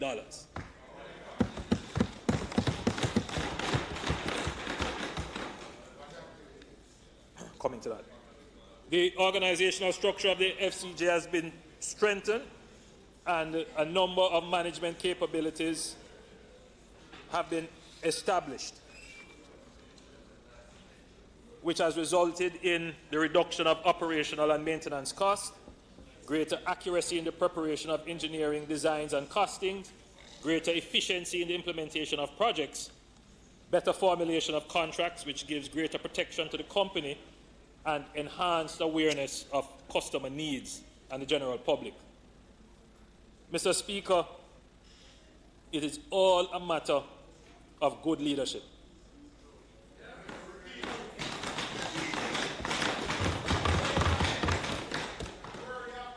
Economic activity can be seen in the sustained uptick in the demand for commercial and industrial spaces in Jamaica. Last year alone, the demand for space was 470,000 square feet of space island-wide. At Garmex Free Zone, the largest commercial complex on the island, prospective investors demanded over 241,000 square feet of production space. This high demand for space is also reflected in the increase in occupancy from 86% of our factories to 93% of the factories occupied. With this in mind, the government has mandated the board of the FCJ to focus on the implementation of 3 enterprise projects, which will see the construction of over 1.5 million square feet of space over the next 3 to 5 years, dedicated to agro-processing, business process outsourcing, manufacturing, distribution, and warehousing. 30% of this space will be dedicated to small and medium-sized enterprises. Mr. Speaker, the Garmex Free Zone sits on 52.7 acres of land, 8.7 acres of which is unused greenfield, which is ripe for development. The present architectural designs of the existing buildings is of a flat construction. These buildings will be redesigned to create multi-level buildings of higher capacity. This first phase of the project will see the construction of 360,000 square feet of new space across the 14 buildings of varying sizes. The FCJ has already completed the design and has received approval from the KSAC for the construction of 3 new buildings in the first phase, totaling 60,000 square feet. The FCJ has already received approval from PIMSEC for the project. The procurement process has already started, and these buildings are expected to be delivered in the second quarter of 2019. Again, Mr. Speaker, action to support our businesses.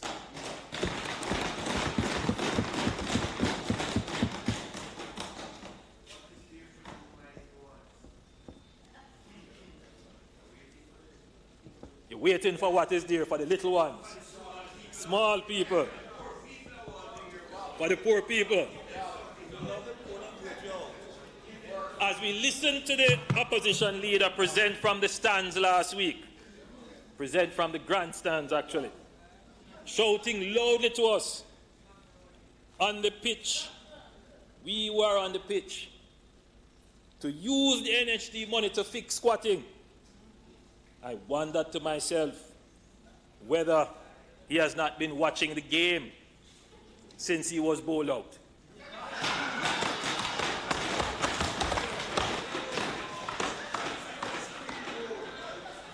And whether he has totally forgotten his 22 years on the pitch that did not yield much results.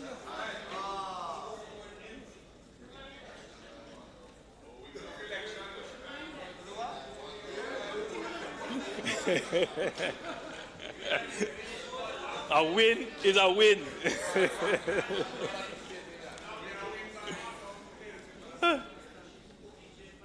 In the 22 years, not much runs. Not with the provision of affordable housing, nor any proactive system of land titling. In the last PNP administration, the NHD did 6,298 housing starts, which was less than the number of housing starts under the previous Jamaica Labour Party administration. And I raise it because, you see, the NHD is, again, by virtue of the social justice platform of the PNP, is always trumpeted as, you know, Michael Manley's legacy for social justice. So one would expect that the PNP would use this platform, but we will see what runs they have put on the board.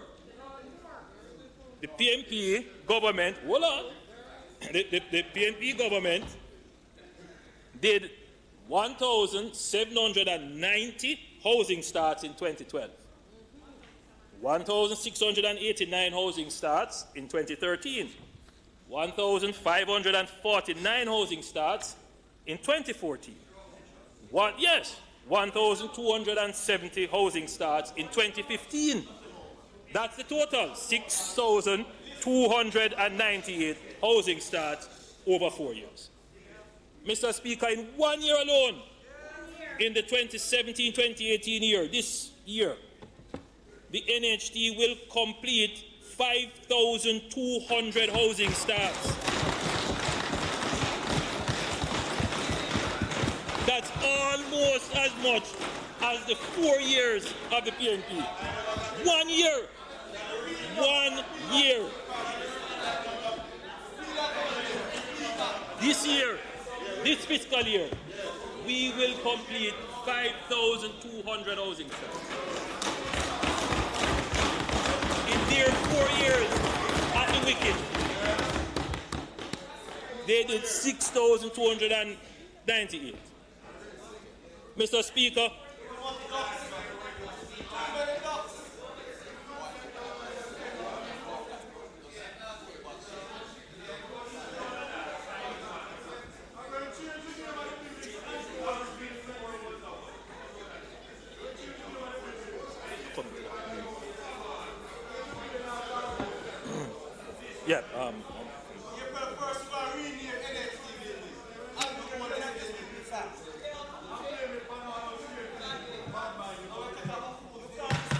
Order, please. Order. Mr. Speaker, housing is a critical social need, and the surveys conducted by the NHT suggest that there is unfulfilled demand for housing that far outweighs what the NHT has historically provided. So when we came into office, the policy of the government, the policy direction of the government, and the policy direction we gave to the NHT is to build house. And that is exactly what the NHT has done. They have proceeded with clarity of purpose and focus around the singular objective with no distractions. Mr. Speaker, in only 2 years, we have completed approximately 8,200 housing starts at the NHT, which is 30% more than the PNP did in 4 years. So in our 2 years,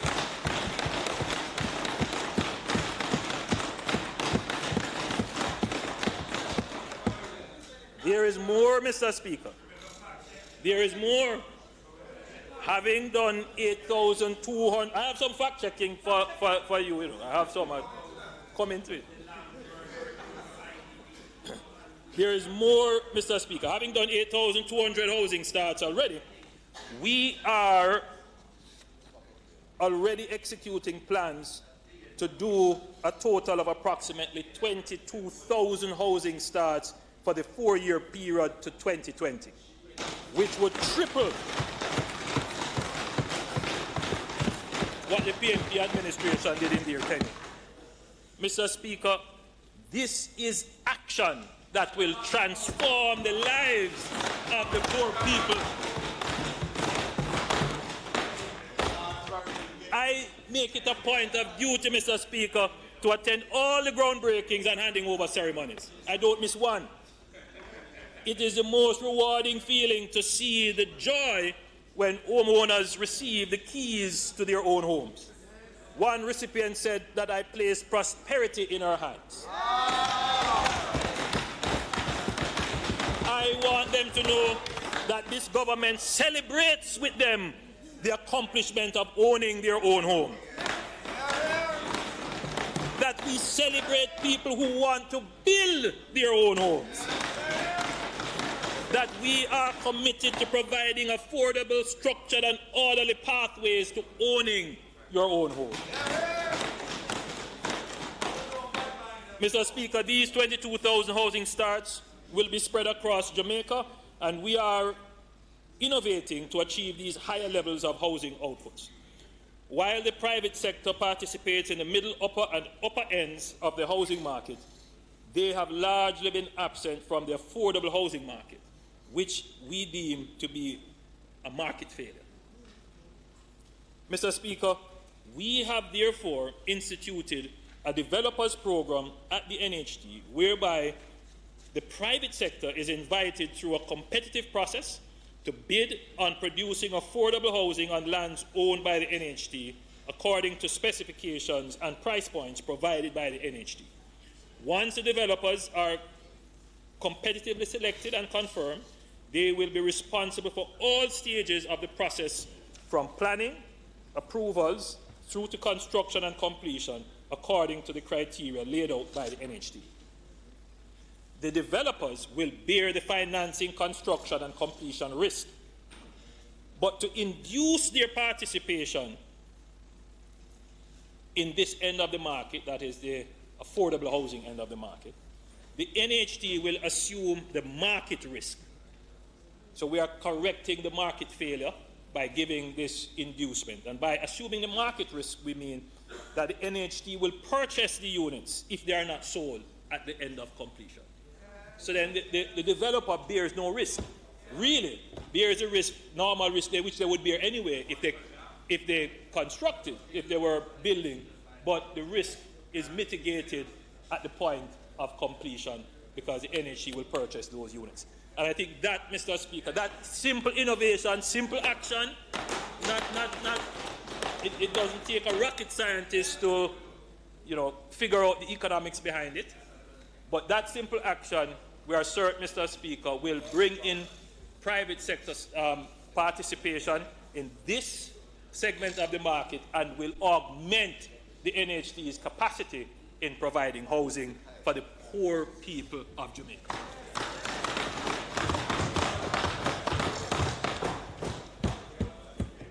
Mr. Speaker, seeing the many and varied demands being placed on the NHT over the years to finance considerations outside of its mandate, and seeing the wide gap in housing supply which existed after 40 years of operations, and the increasing incidence of informal settlements, particularly around tourist areas, and that is a part of the informal settlement issue is informal settlements around tourist areas. That has to be treated urgently.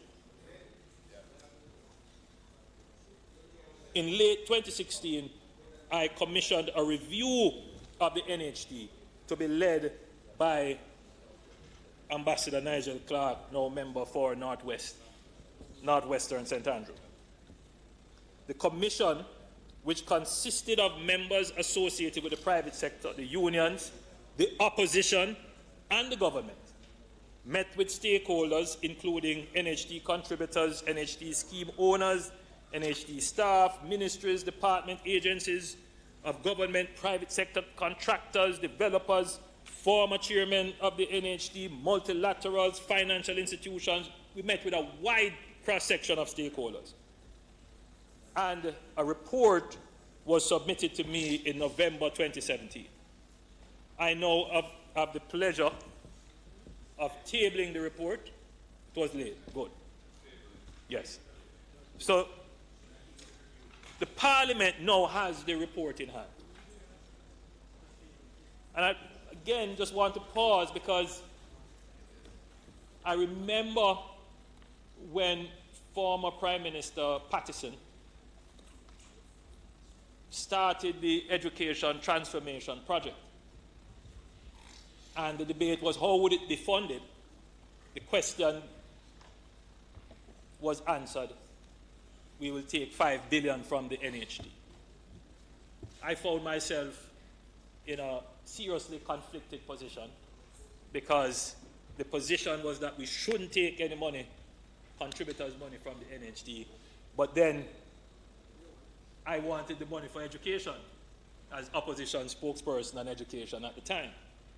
But the conflict of the government, successive governments, pulling at what seems to be a huge reserve of funds at the NHT creates a problem, because what happens is that you have mission drift. The NHT is established to provide housing, but then it ends up doing education, sponsoring the fiscal shortfalls, building police stations, doing all kinds of things. And we are very creative in finding all kinds of ways to justify the use of funds dedicated for housing to do everything else. So the idea isn't that we should be able to lock off the NHD because that is not going to be practical. The idea is that we really need to have an honest conversation as to how we can transform the NHD into the kind of machinery that will be sustainable, deliver housing to its contributors without, and at the same time, without impairing that main responsibility, take on some of the other issues, such as what you shouted from the stands.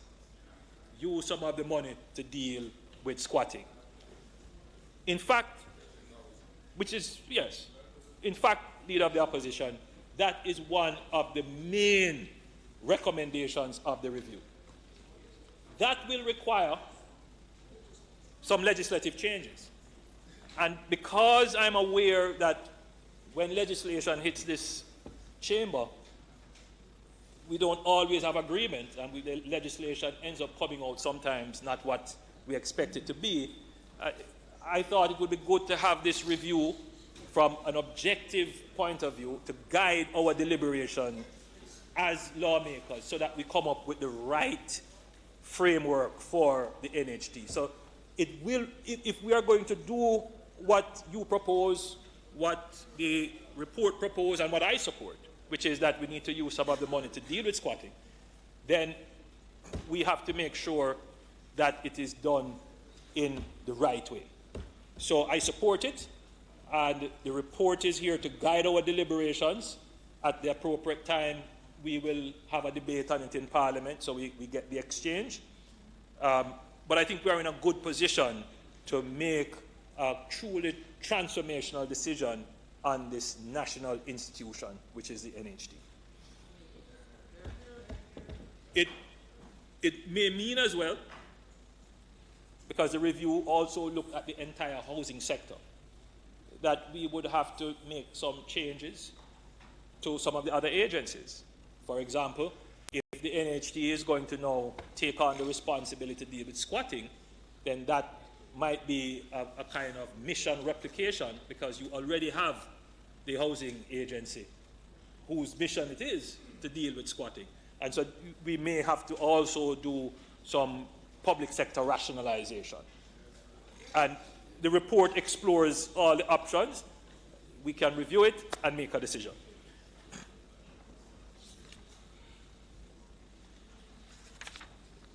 Mr. Speaker, the mandate of the HAJ, the Housing Authority, Housing Agency of Jamaica, is to develop housing solutions, provide infrastructure to upgrade informal settlements, and assist with securing titles for homeowners. The HAJ is the agency of government tasked to regularize squatter settlements. It is ironic to hear the Leader of the Opposition talk about using NHD contributor resources to upgrade squatter settlements, because the Housing Agency of Jamaica is one of those agencies that drifted from the path of good management under the PNP administration.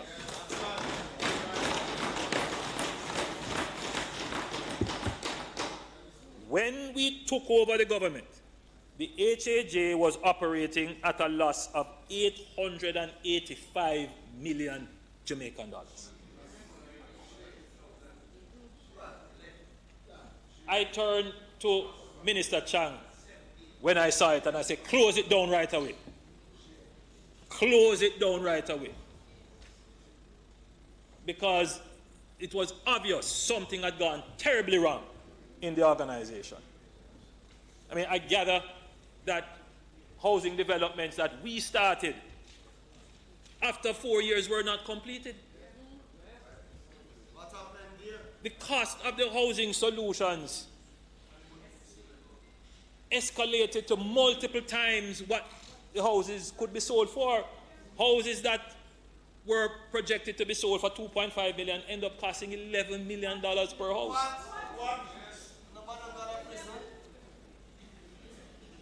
So,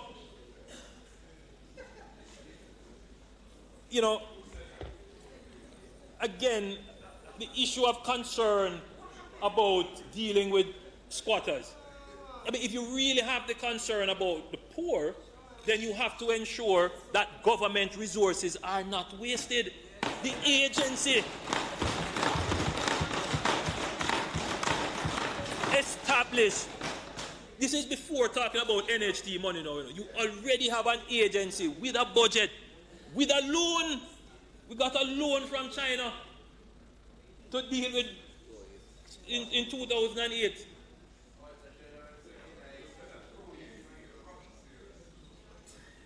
Now, if you have that agency and you are serious about this mandate of regularizing, the first step before you start to look at NHT money, the first step is to make sure that the agency that you already have is fulfilling its mandate. So, before I go out and talk about the social justice aspect of things, I make sure I look about the practical aspect of things. So, when I reach the point to say, this is not serving the interests of the poor, Minister Chang looked at me and said, Prime Minister, give me one more chance with it. Let me put you in a new board and manage it. And I said, this one is on your head.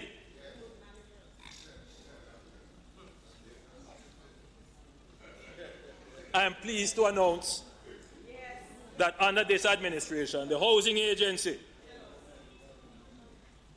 for the last financial year turned a profit of $183 million.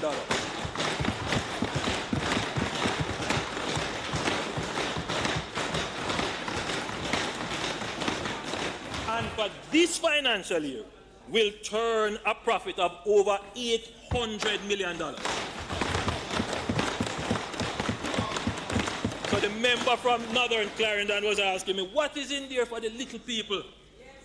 Well, look, you can't help the poor if you are making losses.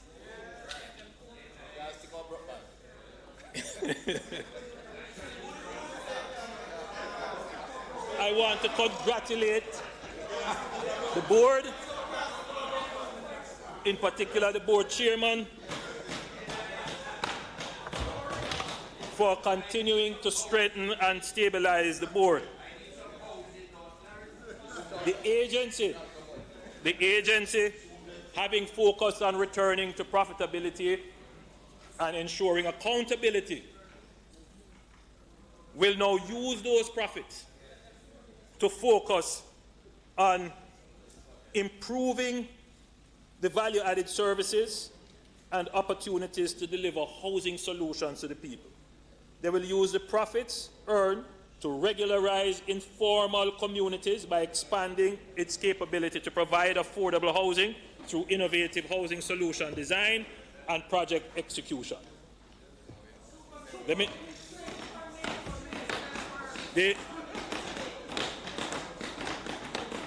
But I want to share something else with you, which is important to the point made by the leader of the opposition that we should use the NHT funds.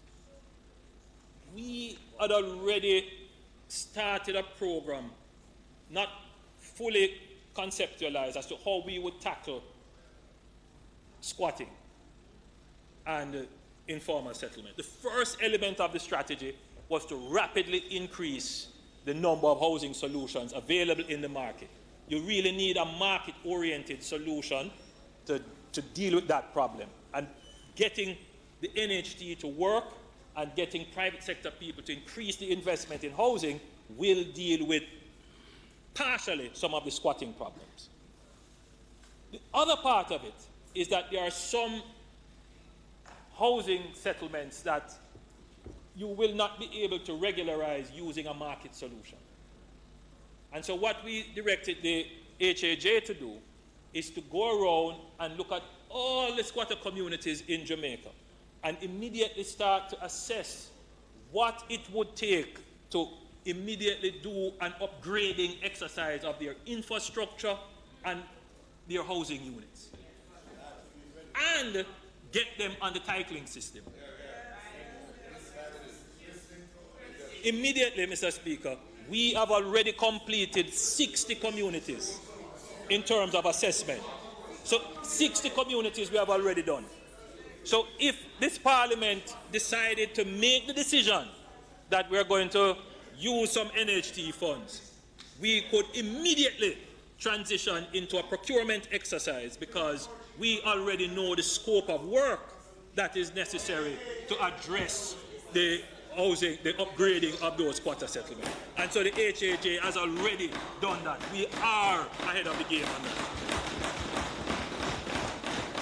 Again, Mr. Speaker, simple action that will have significant effect. So, Mr. Speaker, in 2018, the HAJ 2018-19 budget year, that's next year, the HAJ intends to start the construction of 1,866 solutions. 224 in Greenpond, St. James, 330 in Grange Pen, St. James, that's a brownfield. Another 300 in same Grange Pen, that's a greenfield. In Bernard Lodge, 300. In Shooters Hill, St. Catherine, 200. Reed's Pen, 80. Bel-Air, 2. In St. Anne, 132. Whitehall, 4 townhouses in West. Oh, Whitehall, 4 in Westmoreland, 100 housing solutions. Bel-Air, yes. Not you, Minister. We have 300.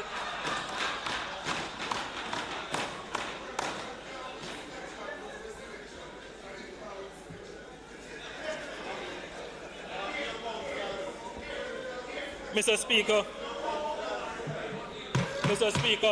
Come on, please. This government is serious about taking action to improve access, ownership, and security of land and housing for every citizen of Jamaica. We want every Jamaican to enjoy the feeling of prosperity and have a comfortable home in an orderly fashion. We are not just paying lip service to this. In 2 years, we have taken more action to have the widest impact and effect on the prosperity of the people.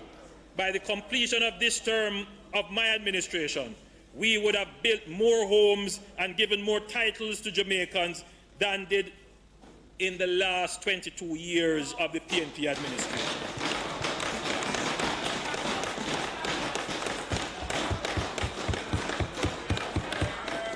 Mr. Speaker, some people want to be known as the great conceptualizer. Some people, great orator, great thinker. I want to be known, Mr. Speaker, as the great builder of Jamaica.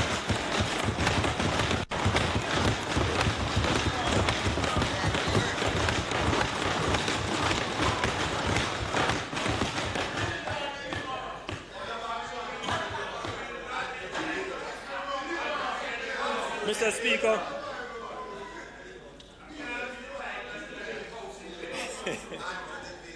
Mr. Speaker, sustainable physical development is a national imperative for this government. Development must, however, protect the environment and be orderly to safeguard the future of our people. In response to the need to increase the housing stock, provide wider options for housing solutions, increase efficiency of urban lands, and reduce commuting costs and protect environmentally sensitive areas, there will be a rationalizing of densities island-wide. And I want the members to pay keen attention to this. Mr. Speaker, there is pressing need to develop and improve the physical infrastructure of our cities and urban centers. Presently, the development trend is towards dormitory communities and suburbs for housing, and then a massive commute back and forth to the city for work. A more efficient use of urban space and expensive infrastructure is to create well-planned residential options within the city. Presently, the government is engaged in an extensive program of road widening, intersection improvements, and introducing smart traffic management technologies. I mean, a lady commented to me that she never see so much roads being patched in Jamaica before.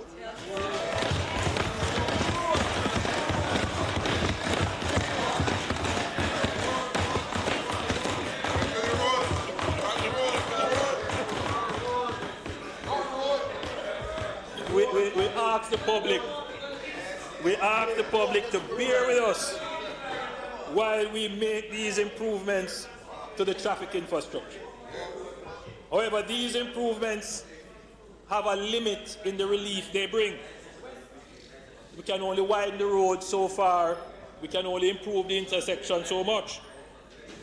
Ultimately, we have to make some decisions about what we are going to do with the valuable real estate that is lying underutilized in downtown Kingston, in close proximity to centers of employment and production.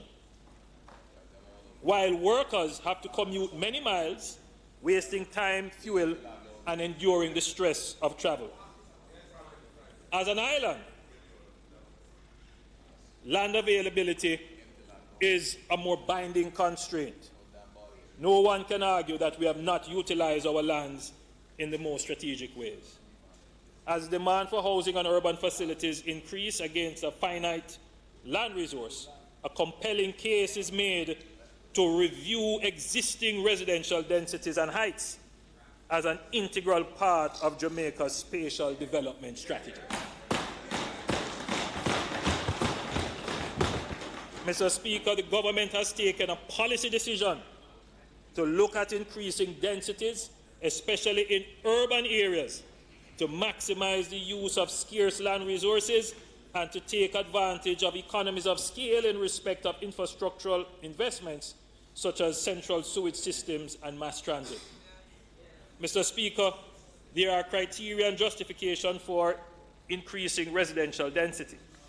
Density is a planning concept used to regulate the magnitude of developments in a particular area and can be calculated using a measure of habitable rooms per hectare or some other measure.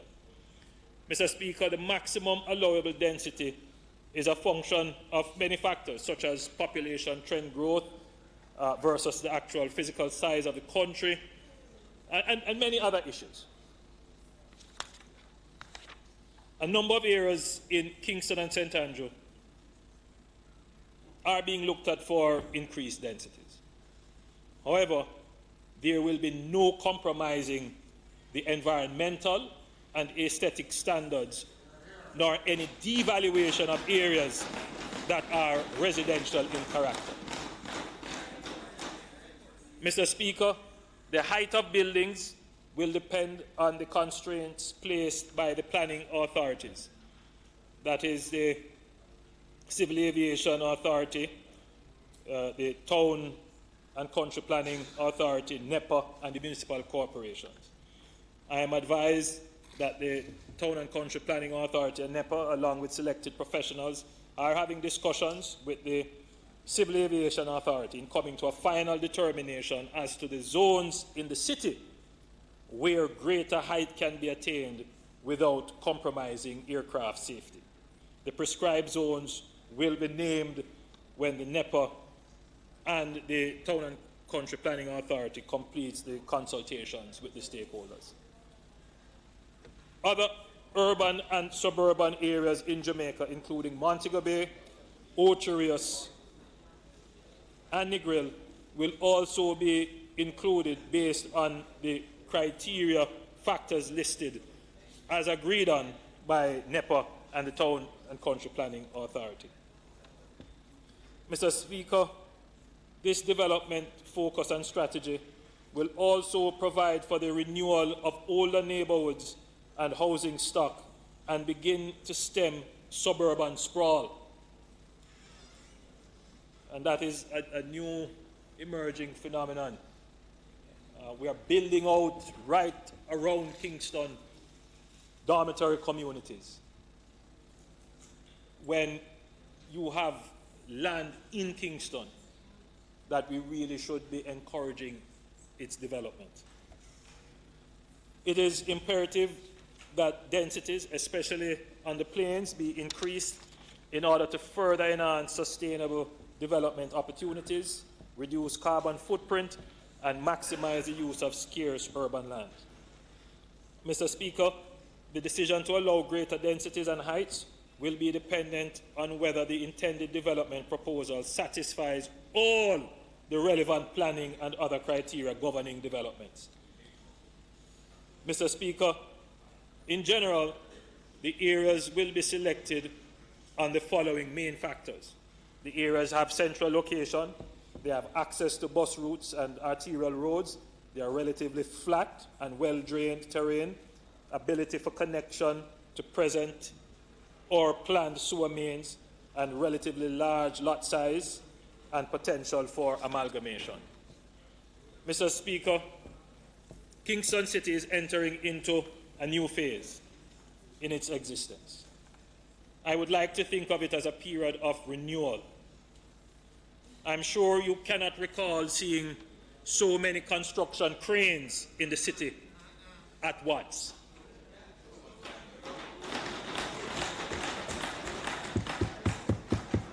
Government cannot build all the new residential and commercial infrastructure required. The private sector must take the lead. We want developers to be assured that the government is making the right policy decisions to incentivize their investments, as long as they abide by the rules and respect environmental and aesthetic standards. Now is the time for developers to consider investing in the city and urban areas. Let's make Kingston the cleanest, smartest, greenest, friendliest, safest, and most modern city in the Caribbean.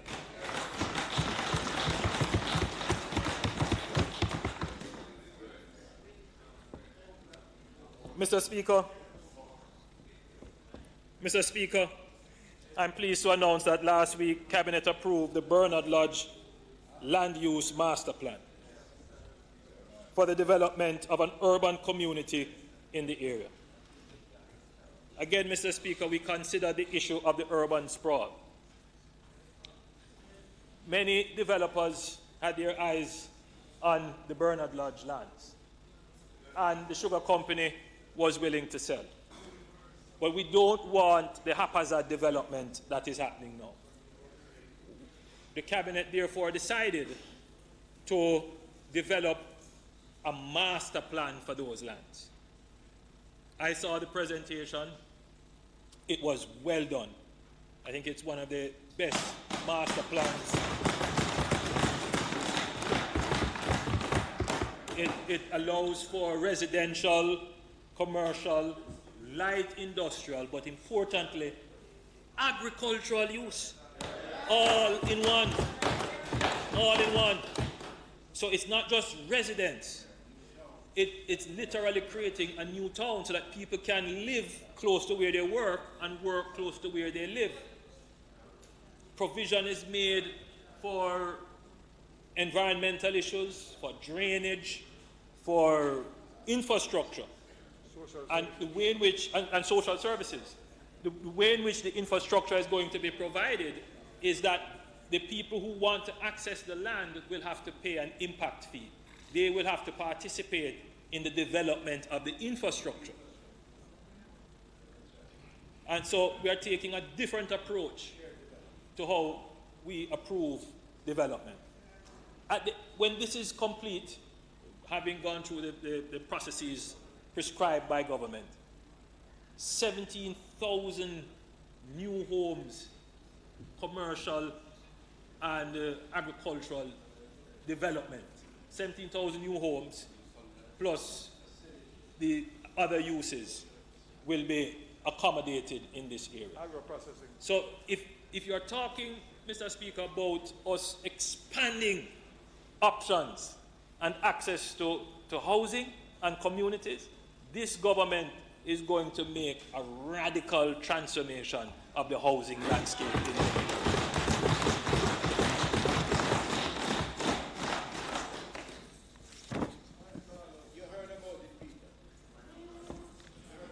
Mr. Speaker, by now it is clear to the public that the government is sparing no effort to address the security situation in the country.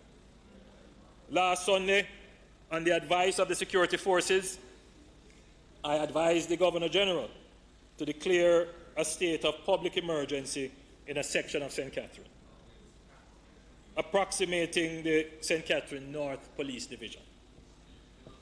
Mr. Speaker, we will continue our commitments to enhance security measures through zones of special operations and states of public emergencies, as well as a suite of other intelligence-driven and targeted response. It has significantly reduced violence in areas in which the enhanced measures have been implemented and has given confidence to the residents that their safety and security is being taken seriously. These and other strategies will continue to be rolled out as resources become available. At an appropriate time, the Minister of National Security will update the Parliament in more details on the operational and strategic results of the state of emergency.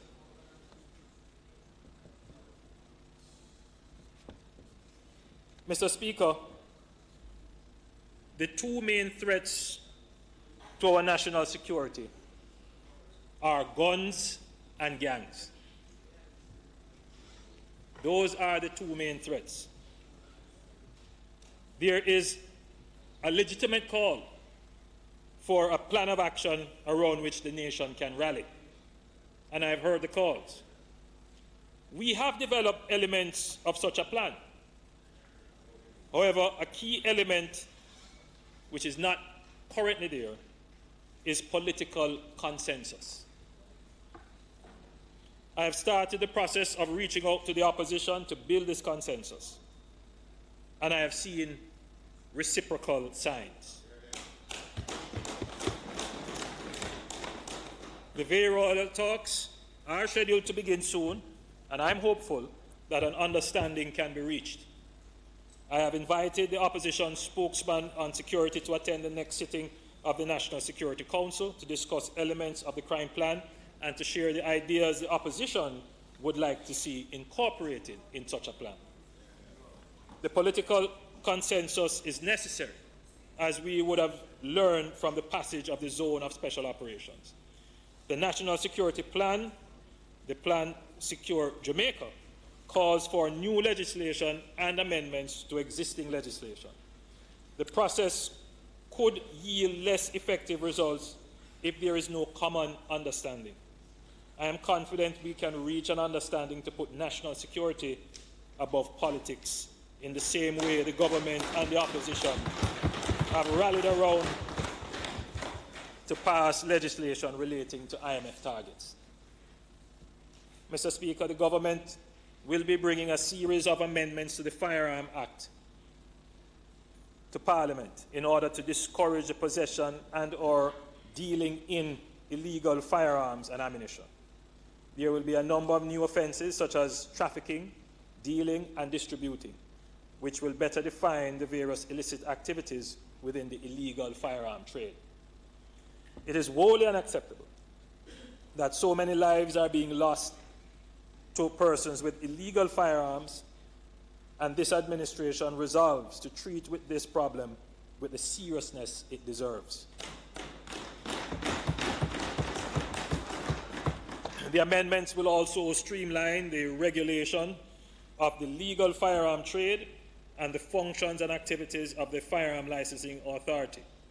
In this regard, I must emphasize that the ownership of a private firearm is not a right, and therefore a clear need must be demonstrated, and fit and proper standards and detailed due diligence must be applied to the granting of licenses. Mr. Speaker, for too long, persons with gang associations and those who are part of criminal organizations have been proceeding with impunity. Currently, research is being undertaken to guide the establishment of a watch list. Persons placed on the watch list by the courts will be subject to enhanced surveillance and other measures. Mr. Speaker, for too long we have accepted the concept of a Don. as an almost legitimate leader in our society. They are able to move freely and conduct their illicit activities as they like. This freedom allows them to have associations and influence over key functionaries in the community and broader society, including law enforcement officers. And when I say law enforcement, I'm not just talking police. You have law enforcement in customs. You have law enforcement in immigration, in revenue protection.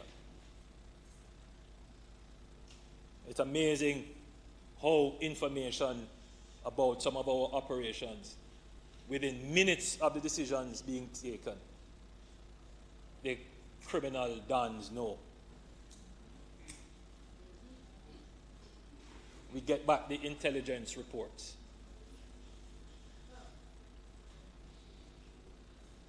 Mr. Speaker, in other countries, the equivalent of their dons who plan and execute mass gruesome killings, challenge the authority of the state, and drive fear into citizens, they are placed on watch lists. Their movements are curtailed. This allows the state to limit and better collect information on their activities.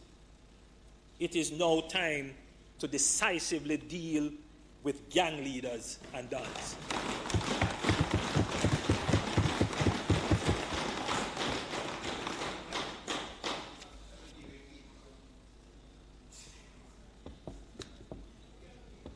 Mr. Speaker,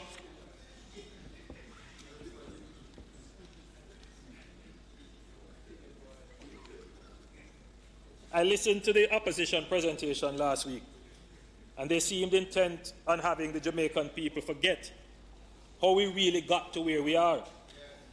It is therefore necessary that I spend some time to correct the false narratives and deliberate inaccuracies posited in their presentation.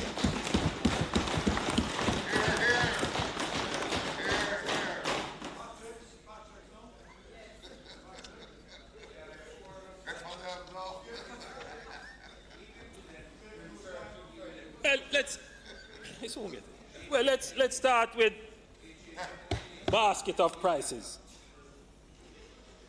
Mr. Speaker, last week we heard the leader of the opposition speaking about massive price increases since 2015. Mr. Speaker, we found the prices being quoted by him to be very interesting. Very interesting.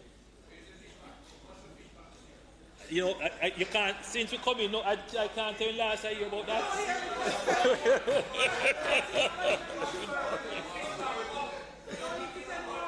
Mr. Speaker, after Parliament, we received numerous calls from many Jamaicans that someone was either misleading the opposition leader or perhaps the opposition leader only shops at the most expensive supermarkets.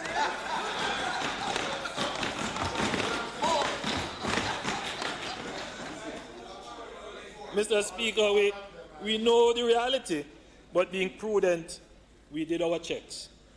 We have the receipts. Mr. Speaker, the opposition leader said that the price of flour is $65 today, when it was $45 in 2015. The fact, however, based on the Consumer Affairs Commission survey of March 8th to 9th this month, the price of flour at Brooklyn Supermarket, at Clock Tower Plaza, Super Value in Havendale, and Shoppers Fair in Duane Park is $43, which is less than the $45 he said it was.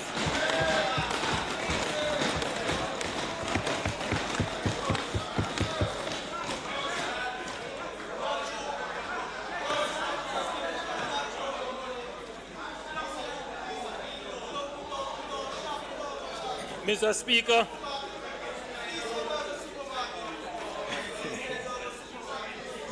Mr. Speaker, he said a tin of sardines. Order, please, order. Order on both sides. Let the Prime Minister make his presentation without disruption.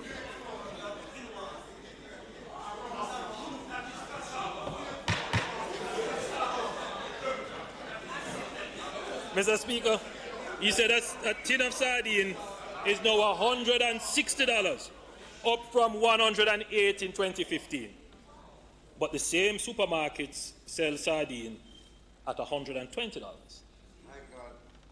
Betty Milk, which he said was $268, is actually $225 at the same supermarket.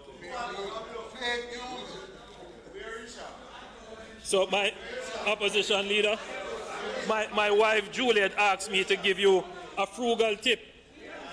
Change your shopping habits. You're spending too much.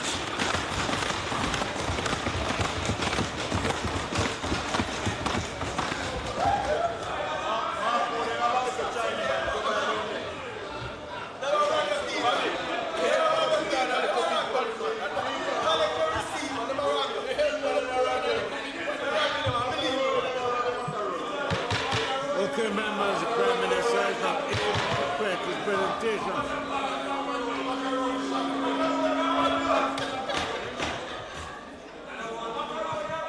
Maybe you could buy some more macaroni with the change.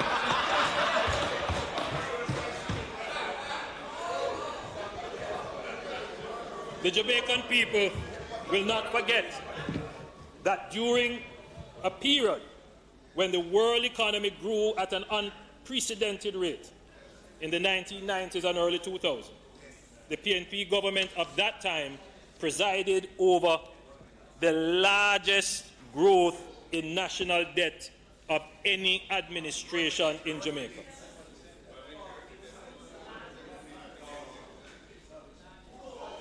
I'm going to address that very point you made. It's a very important point. In Jamaica, in Jamaican dollars,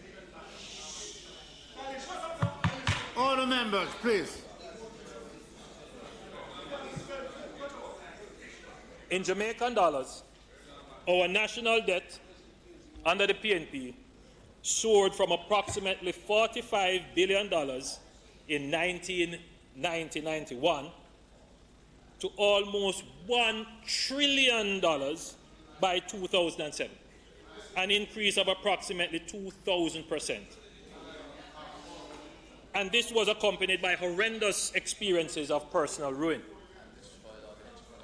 The PNP government liberalized the financial system without adequate controls, rules, and regulations, and coupled this sorry state of affairs with an ill-advised high interest rate monetary policy that precipitated a spectacularly massive financial crisis, one of the largest such crises in the world measured as a percentage of GDP, otherwise called FinSac. They created FinSac, and in so doing, issued $140 billion worth of debt to recapitalize financial institutions.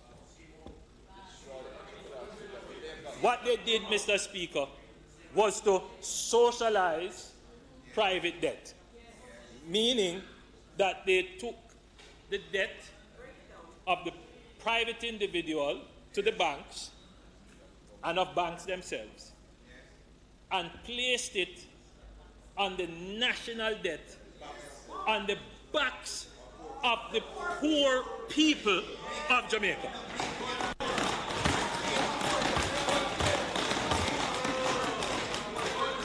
Now, you know, it's very important because I know some people are saying, why is he going back there?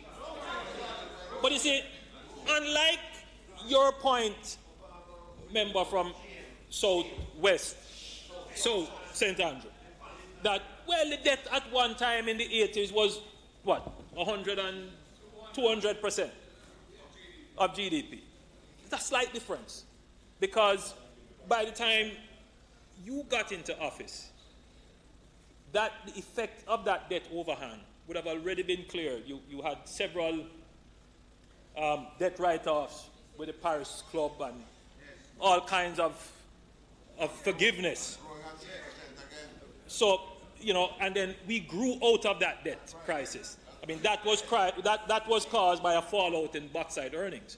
So So there was no, I just want to be clear that debt that was at that time was not a overhang. We have to go back to the 1990s. For those who say, why are you going back there? We have to go back there because that is the origin of our present situation. It's the origin.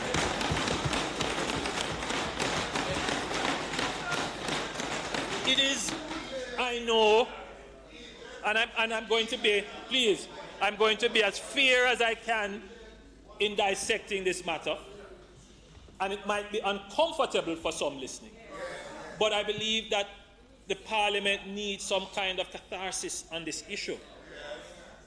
The report from the Fiscal Commission should come shortly, and I'm really hoping that we can have some honest debate on it. But because of the nature of the presentation made by the opposition, I thought it necessary that I don't allow a false narrative to take root in the minds of the Jamaican people. Because the truth is, many of our electors would not even be born yet or at the age of understanding when the origin of this problem occurred. So we have to put it. So let's start, let's look at it. So, please. The ethos of the PNP is social justice. I want you to appreciate that, you know, because the philosophy of the PNP is, if you're a national organization, then I'm part of the nation.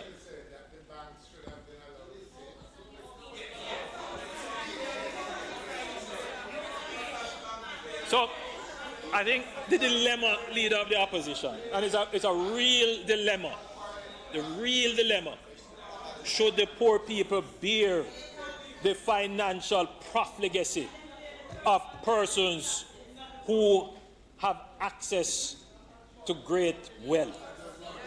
But that's the flip side of the question. I mean, if your ethos is social justice, is it social justice? Is it social justice for the poor people of Jamaica to bear the debts of poor decisions of asset holders? Is it right? And that is the question that needs to be answered.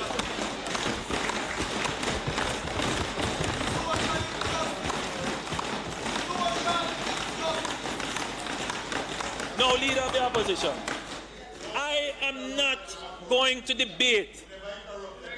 I am not going to debate the soundness of that policy choice. As I said, let the FinSac. Order, please. Members on both sides. Keep the excitement down. Let the Prime Minister make his presentation. So, Mr. Speaker, I'm certain that we are going to debate the soundness of the policy choice in the face of a large financial crisis. The same question the leader of the opposition raised. But the cause of the crisis is beyond debate. Amen. The crisis was caused by the failed policies of the PNP administration of the day.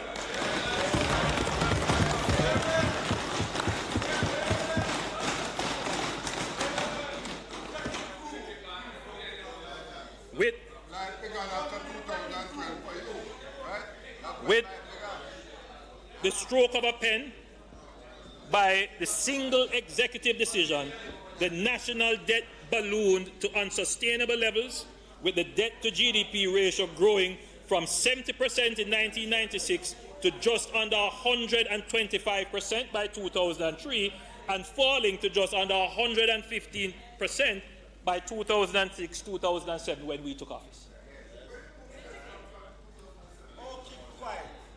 By policy choice, The financial sector crisis, therefore, became a national debt crisis, and both were attributable to the PNP's neglectful handling of the Jamaican economy.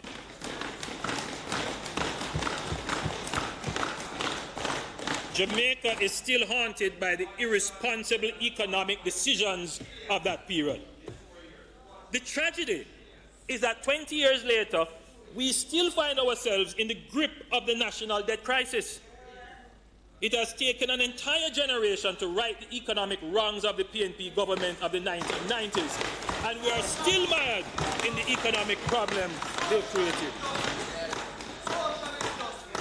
The national debt crisis was worsened by the reckless management of state enterprises that borrowed at high interest rates, pursued questionable strategies, incurred large losses, and then were brought onto the books for the taxpayer to repay.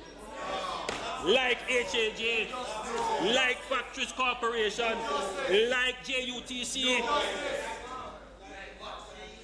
like CAP. That created the national debt that we now have, which we're still paying for. So, okay, we come in. So the national debt dynamics began to overwhelm and dominate the economy. The PNP government high-handedly pursued, and this is undeniable,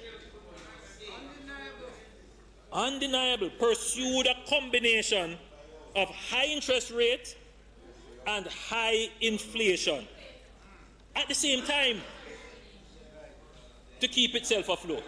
I mean, so the university needs to do a real study on this. How you pursue these two policies at the same time. High inflation policy was used in an attempt to inflate the debt away. High interest rate policy was applied to ensure that government remained funded to prevent capital flight and to project some measure of external viability, only fooling ourselves. So, Mr. Speaker, the central bank was hijacked to keep the government afloat, with grave consequences for the people of Jamaica. Over various years in this period, a PNP government that claims that it is for the poor ran inflation rates of 17%, 25%, 30%, 40%, and even 80%. No, man. You forget the 90s. You can't recall the 90s, right? Mr. Speaker. You can't recall. Okay, we get it. What nerve of the leader of the opposition to speak of price rises in the past 2 years with inaccurate data. Now, anyone who knows anything about economics knows that inflation rates of those absurd levels are like weapons of mass destruction directed against the poor. Under the PNP government, for several years, example 2003, 2004, 2004, 2005, and 2005, 2006. Interest costs plus public sector compensation costs exceeded or approximated the entire tax revenue of the country. Interest rate costs. Is that true? So they collect tax revenues, and after they have spent on paying the cost of the debt, they accumulated. So after they have paid the cost of the debt, they have accumulated, and paying public sector workers. That's it. The tax revenues are done. They don't, amazing, they don't yet account for medicine, hospital, school books, or schools, police stations, or even national security. As a result, there was chronic underinvestment in Jamaica's social and physical infrastructure during this time. And we are still feeling the effects to this day. No, it is not the PNP government. What do you mean by rubbish? That is rubbish? Mr. Speaker, I'm going to wait till tomorrow.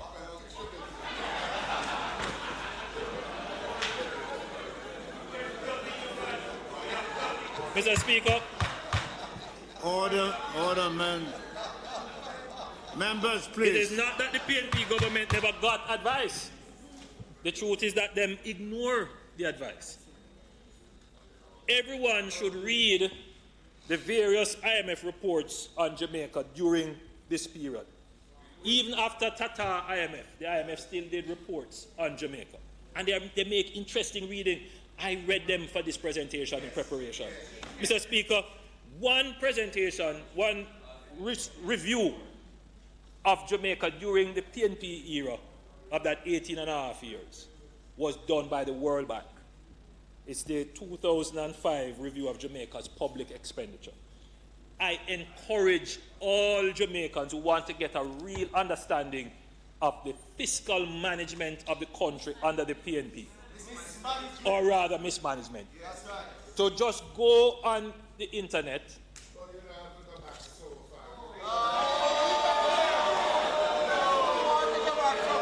because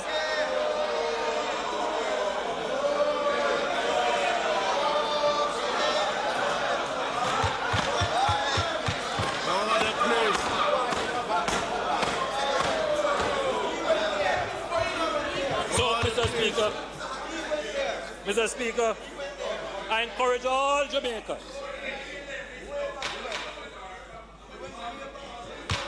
Order. I encourage all Jamaicans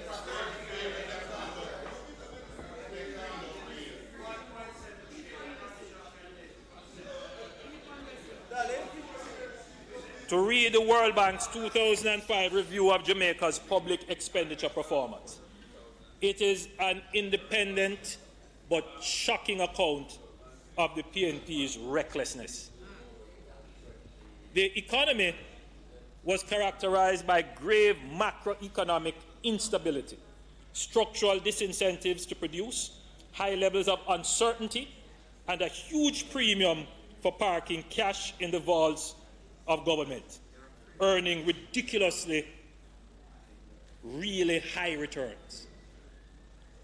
The PNP government of the 90s and early 2000s, therefore, represented the greatest transfer of wealth from the poor to the rich in the history of Jamaica. And it's not me say so. It's not me say so. Those assets were shielded from the ravages of the PNP's hyperinflationary policy. Those with cash had unimaginable levels of income from the government's high interest rate policy. Amazing. So the PNP created an economy that incentivized taking your cash and putting it in government paper. And in fact, it so warped the minds of the Jamaican people that somehow investment was never considered to be going out there and starting a business. What we understood investment to be was to take our money and put it in government paper.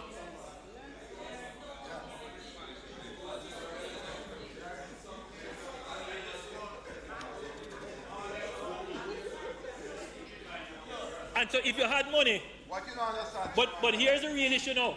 If you had money, that means you had an income and you're rich. And you put your money in government paper. The probability is that the interest rate would be higher than the inflation rate.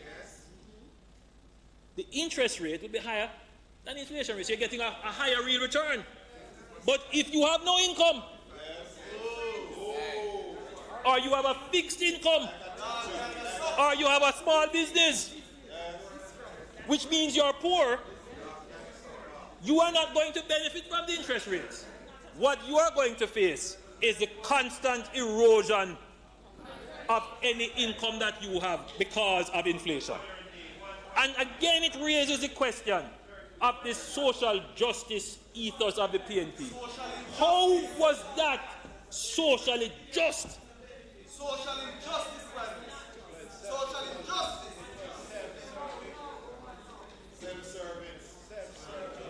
You talk about our 1.5. You talk about what we gave in 1.5 and talk about social equity. The PNP needs to answer for those 18 years of social injustice to the poor.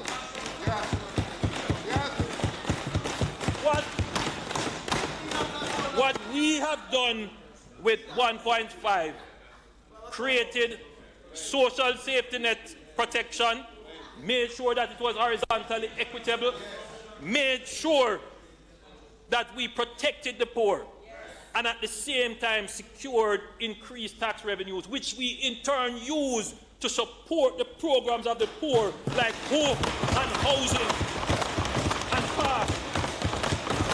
It galls me, it hurts me that the Jamaican people have been fed this diet that the PNP love the poor. There is nothing in the PNP's history of the 90s and 2000s that show any care for the poor. All of their policies have been destructive to the poor. And that is why, you know, when you made that presentation, I sat and I listened carefully. Listen to it carefully, because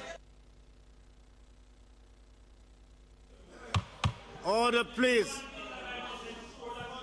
Members, I wish to hear the Prime Minister alone. Go ahead, sir. If it is one thing, Mr. Speaker, that I must ensure, is that the Jamaican people are never fooled again by the PNP.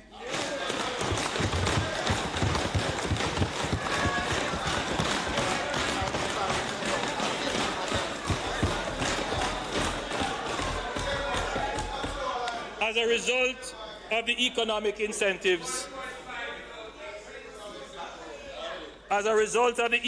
incentives, skewed against production, manufacturing and other companies,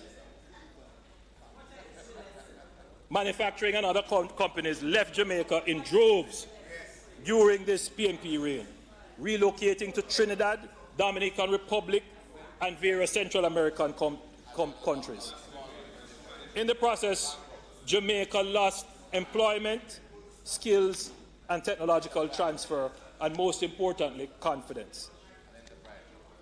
I want to spend a little time on the origins of fiscal responsibility, because the presentations made last week seem to suggest that fiscal responsibility is the preserve of the PNP, that it started in 2012. Well, they made it seem as if fiscal responsibility is something that originated with them. I want to just set the record straight. It was Manayard, oddly so.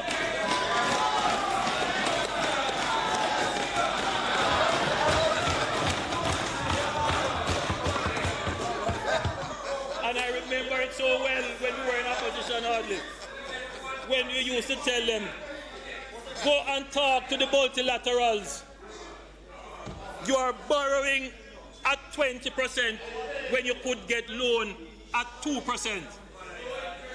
And I remember distinctly the then Minister of Finance brush him aside, laugh at him, say him talking foolishness.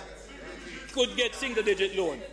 They were so wedded to this high interest rate policy that the success of the government was that we went on the international market and we got millions of US dollars to borrow. Don't mind the rate, but we got millions.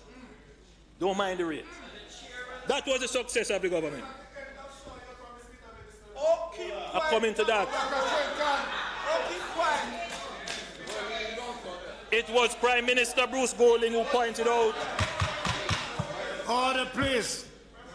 It It was Prime Minister Bruce Golding who pointed out how unsustainable our debt was and who first made debt reduction a national priority with the debt exchange. Yes.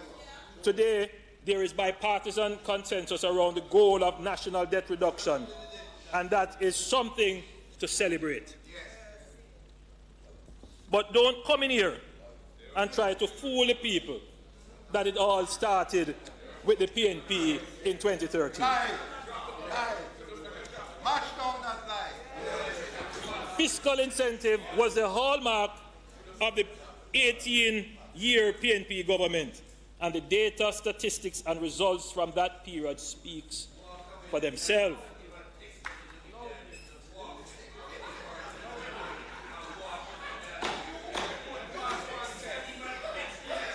Just because the PNP had a few years of fiscal straitjacketing under heavy international supervision, don't expect the Jamaican people to believe that the foundational instincts of the PNP has changed. So while the world was booming in the 1990s and early 2000s, under the PNP, Jamaica was suffocating in high debt to take advantage and unable to take advantage of favorable global conditions. The global environment then changed due to factors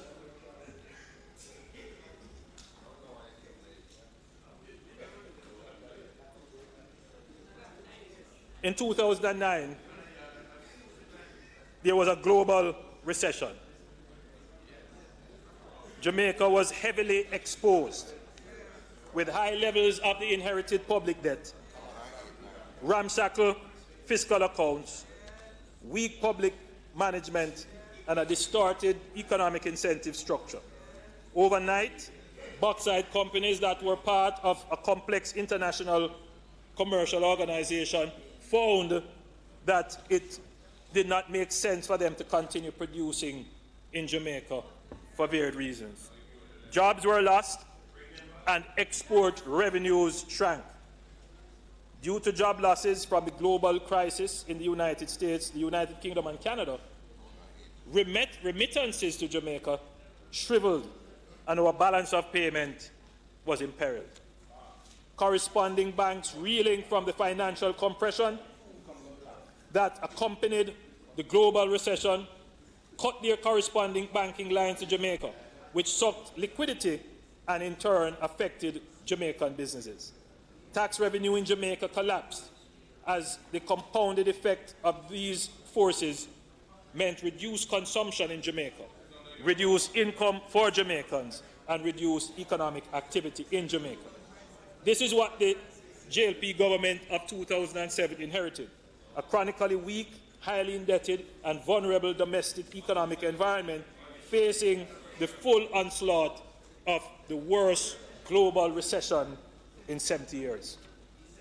We then approached the IMF for a standby facility to help Jamaica navigate these unprecedented global conditions. We approached the IDB, as we advocated in opposition, to support us with development loans, which were much more affordable than those during Omar Davis's adventure.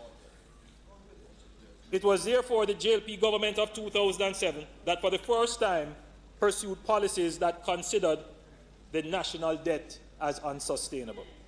It was the JLP government of 2007 that secured Jamaica from an unimaginably high interest rate and high inflation rate policy. It was the JLP government of 2007 that first expressed and codified in law debt to GDP targets in the Financial Administration Act of 2010 as part of Jamaica's fiscal rule framework. Argue as if that wasn't done in 2010. The target was set to be 100% of GDP by 2016, as my recollection. It didn't start with your government. It was... Hold on. It was the JLP government of 2007 that expressed wage to GDP targets into law recognizing from 2010 the unsustainability of borrowing to compensate public sector workers. It was the JLP government of 2007 that embraced fiscal responsibility, and by so doing, it became part of the political vernacular. The word fiscal responsibility never emerged in any conversation of the PNP in the 1990s and early 2000s. Never. I have searched the record. Your Minister of Finance never used it. Your Prime Ministers never used it. Fiscal responsibility was never part of the PNP's DNA.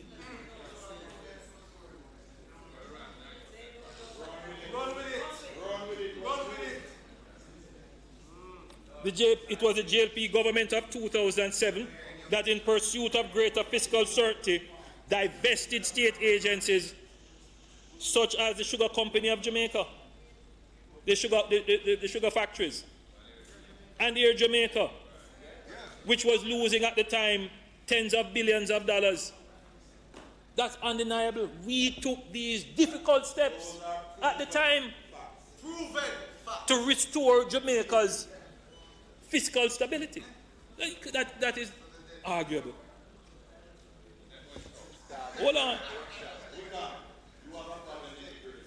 The point is that fiscal responsibility did not exist in the 18.5-year PNP government. The fresh shoots of a new fiscal responsibility paradigm first appeared in the Bruce Golding administration of 2007. The opposition would have us believe that one man just waved a magic wand and boops, things change. You didn't wave any magic wand.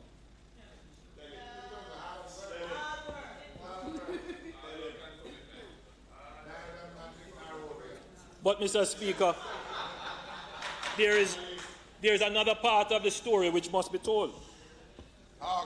When I was sworn in as Prime Minister in October 2011, I devoted a substantial portion of my first speech as Prime Minister to the necessity of addressing the challenge posed by our national debt with sustained fiscal discipline. You can go and check that.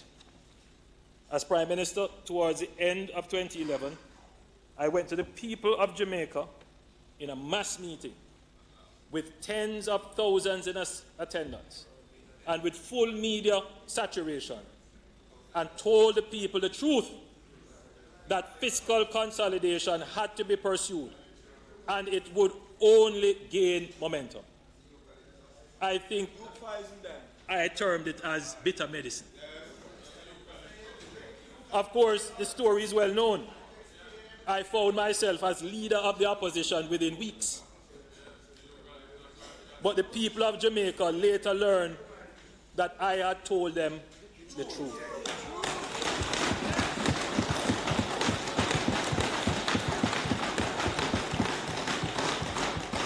The truth of bitter medicine, therefore, prepared the minds of the Jamaican people for what was to come. So by 2012, you had a government that had no practical choice but to pursue a path of national debt reduction centered around fiscal consolidation. And an opposition that had just campaigned on a platform that included the critical need for debt reduction and sustainability through fiscal discipline. The tables were set, and these conditions made for great receptivity in the public. Fortunately for Jamaica, the political dynamics aligned in such a way that getting to fiscal responsibility was inevitable. By 2013, there was therefore societal consensus and deep resolve to address the problem of unsustainable national debt. The government, the opposition, the unions, academia, and private sector were all of the view that this was a necessity, and stakeholders contributed to the success in their own way. And now you want to come here and talk as if it's only one hand clapped. It is the arrogance of the PNP that leads them to ignore the role played by the civil servants.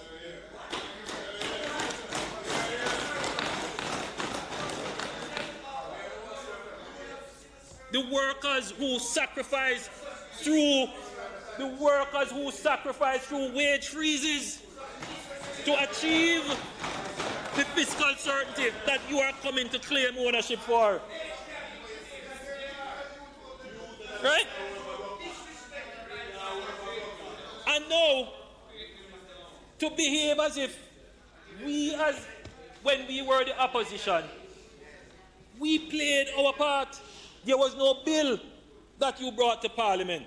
And I, as leader of the opposition, there was no bill that came here that I didn't tell my team support it. Sometimes they give us not even a day's notice. When you were working on the bills, our members were there with you in committees working on those bills. Don't try to claim it as if it is yours. It was a national effort.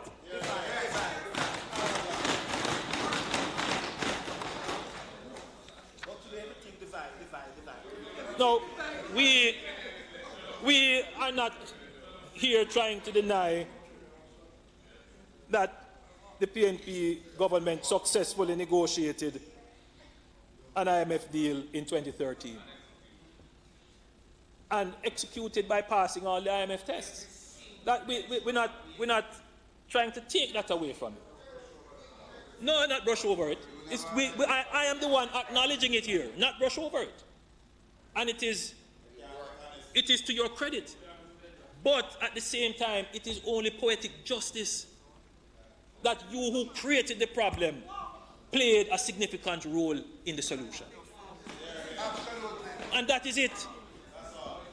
That is it. So I don't want us to be coming here and gloating and trying to claim. It is a national effort. And in my last presentation, my last budget speech, I tried to set that context to say, let's work together on these fiscal issues. Now, let's not try to get into a political fight. But you couldn't resist. You couldn't resist. You know.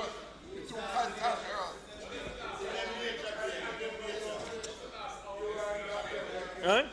So, Mr. Speaker, I think we have clearly set the record. Yes, we have clearly set the record on this matter. We have clearly set the record straight.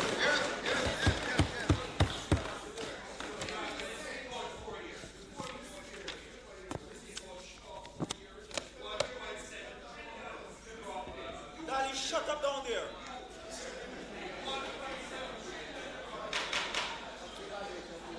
Order, please. It is good that Jamaica's fiscal discipline is a part of our political economy. It is good that the recognition and understanding of how sustainable national debt can retard development, stifle national ambitions, and compromise sovereignty is now widespread. Though this is the case, Mr. Speaker, the connection between high wage bill, national debt, and growth still escapes us. Mr. Speaker, there was a time under previous administration when former Minister of Finance would say, run with it. Just before an election.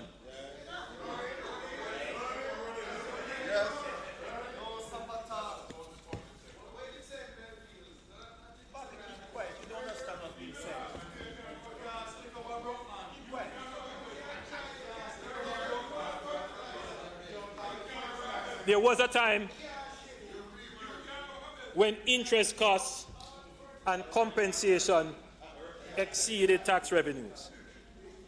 There have been improvements in interest costs since, moving from approximately 17% of GDP in 2003 to approximately 7% of GDP currently. That's a big improvement in our fiscal position. However, compensation costs, including employers' contribution to health and pension schemes, which was 11% of GDP in 2003-2004 remained in a similar range, approximately 10% today. Tax revenues at approximately 26% of GDP in 2017-2018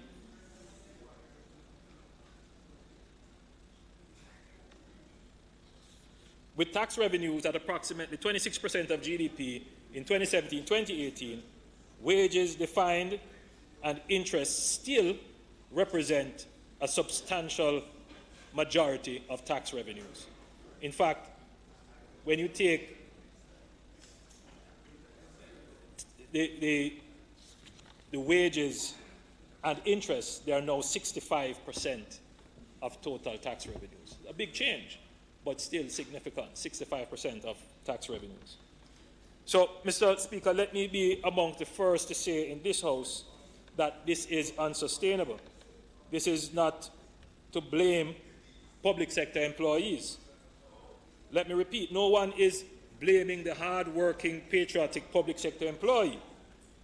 This mismanagement of the economy over the long period of time has resulted in a financial sector crisis and a national debt crisis. However, the debt overhang is our inheritance, and we have to deal with it. Mr. Speaker, if Jamaica is to grow and develop, we have to have inclusive, nurturing, and caring societies. Government spending will have to be reprioritized towards critical growth areas, infrastructure spending, and poverty alleviation. When 70% of our budget is consumed by fixed costs of wages and interest, even prior to the start of the financial year, this is a recipe to stay where we are economically or to reverse the fragile gains we have collectively and painstakingly made. Mr. Speaker, we on this side believe that it was essential that the need for economic expansion take center stage and that economic growth should also be a central part of the political economy. The IMF provides policy advice on best fiscal practice and the architecture, as well as guidance on monetary policy and associated framework. However, there is no real counterpart multilateral institution for growth. The World Bank does give some advice and the IDB does support, but not in the monitoring way that the IMF does. When we conceived the Economic Growth Council, there was more than one goal. First was to help in the transition of economic growth from the periphery of the political economy to the center. This first objective of the ECG has therefore been met. Mr. Speaker, in meeting that objective,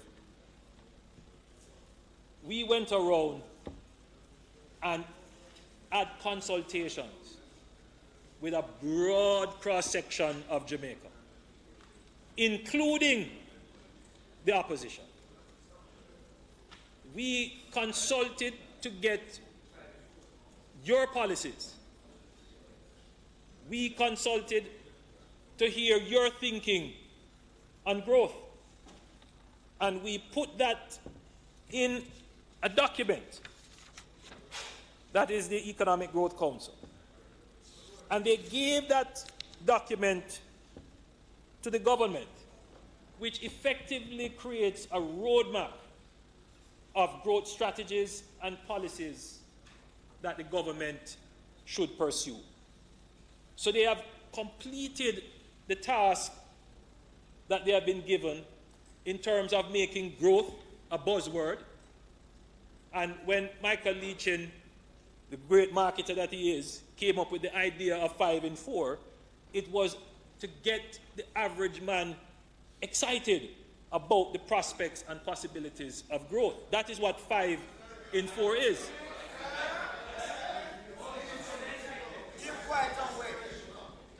It is the representation of the aspiration that we can grow and grow quickly. And get out of it. There's nothing wrong with that. 1%. So if you ask about growth policy, growth policy is now a part of the political economy. The average man now, instead of talking about poverty and austerity, and he's talking now about the economy must grow. And that's very important. Yes, growth is now part of the political vernacular. The EGC, the Economic Growth Council, will now transition to a new phase. The Economic Growth Council will now transition to a new phase. And that is the phase similar to what EPOC does.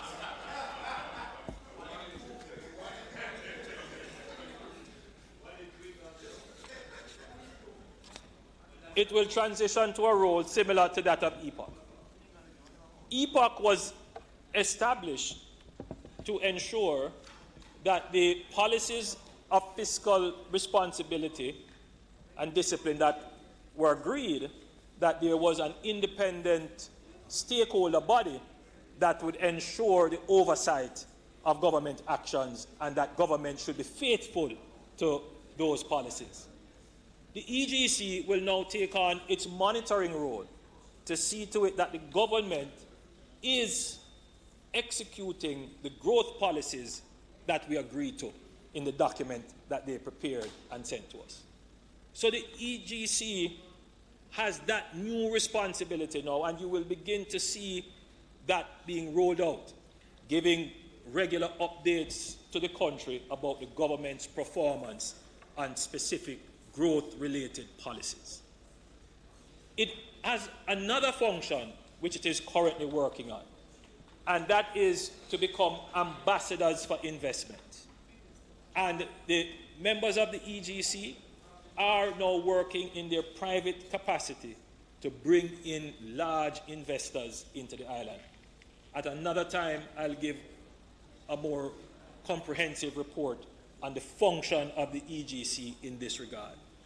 But I'm addressing the issue of the Economic Growth Council because, again, the presentation of the opposition is to suggest that the Economic Growth Council is a failure because the country has not achieved the growth target set of 2.5%. So again, I want to place the Economic Growth Council in context. This is part of the social consensus mechanism to hold government to account for growth policy.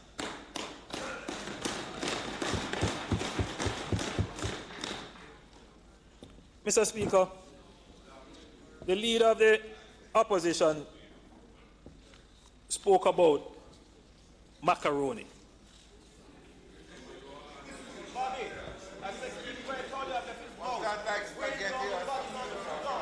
I'm going to buy a wheelchair. Just shut up over there.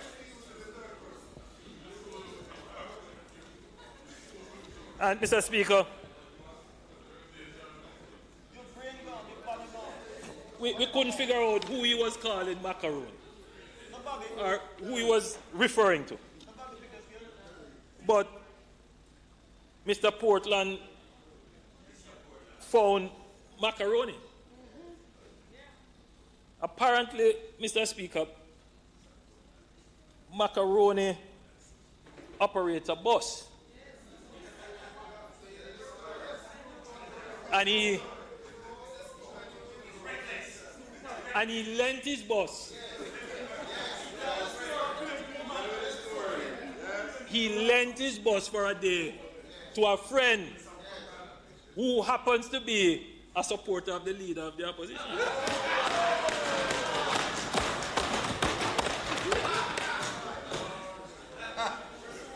And the friend, Mr. Speaker, the friend crashed the bus. And everybody now wants to blame macaroni.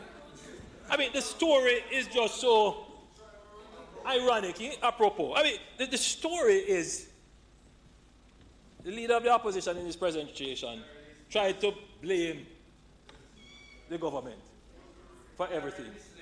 But the truth is that it wasn't we who drove the bus and wrecked it and created the problem. It was you who was driving the bus in the 1990s and wrecked the country. You, sir. You are macaroni.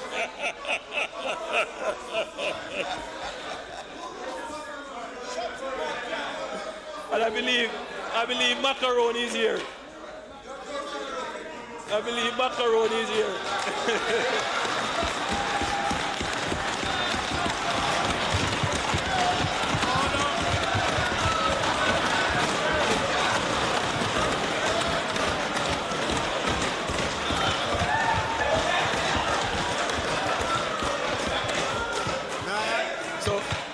So macaroni.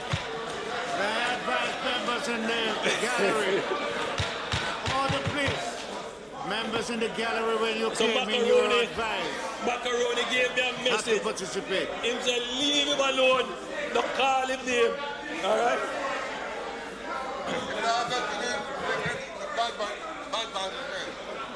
Mr. Speaker.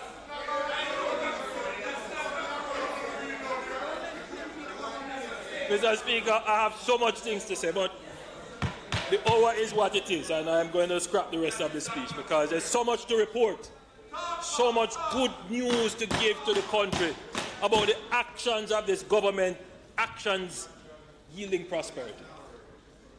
Mr. Speaker, I have shown that the government is taking positive actions in securing the prosperity of the people.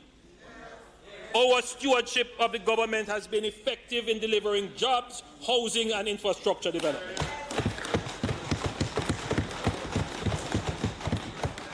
Mr. Speaker, Jamaicans are ambitious people. We want to see our country grow.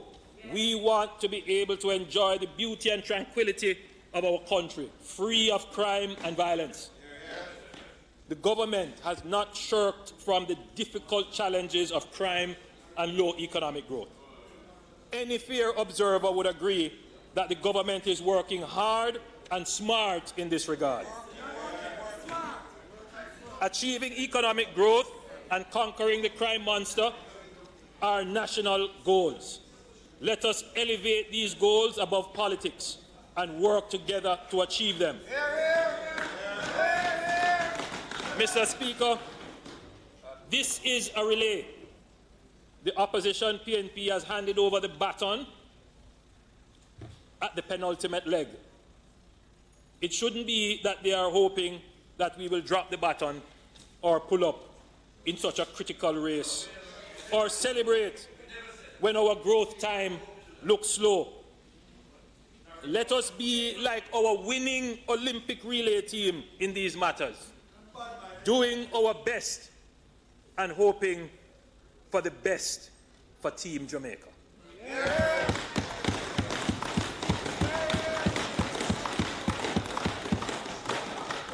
Mr. Speaker, prosperity is a destiny for all Jamaicans. Let us maintain a positive outlook and hopeful minds. For I know the plans I have for you, declares the Lord. Plans to prosper you and not to harm you. Plans to give you hope and a future. Action your prosperity. Thank you, Mr. Speaker.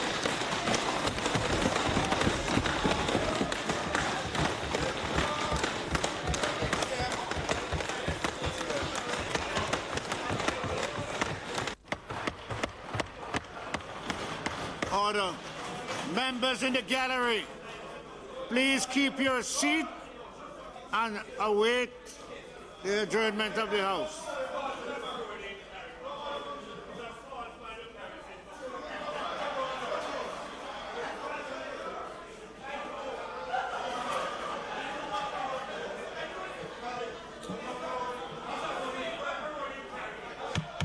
Okay, members, the House is still in session. Order now, please.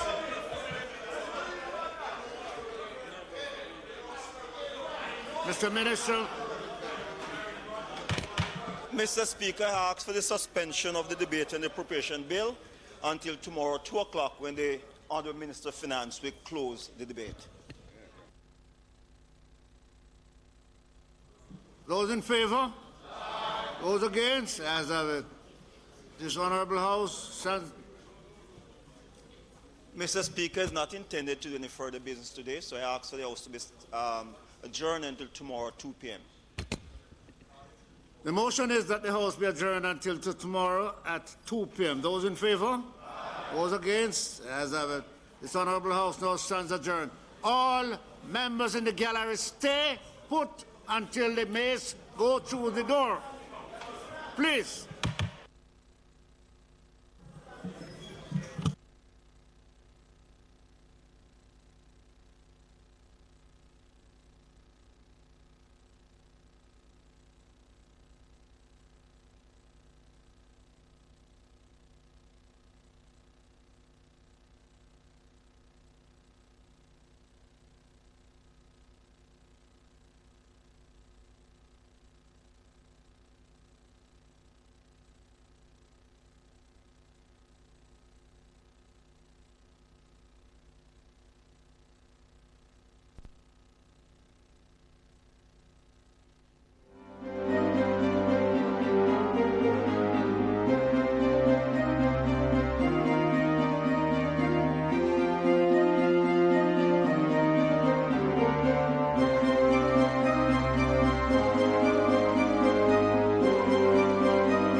Minimize your risk of having a heart attack.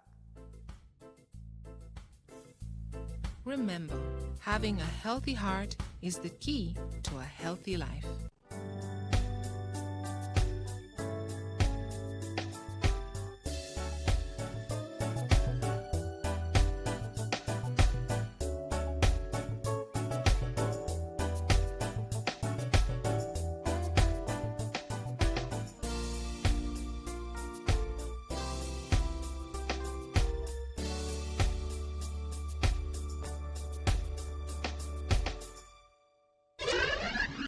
Jamaica, give blood for it. Give blood and give the gift.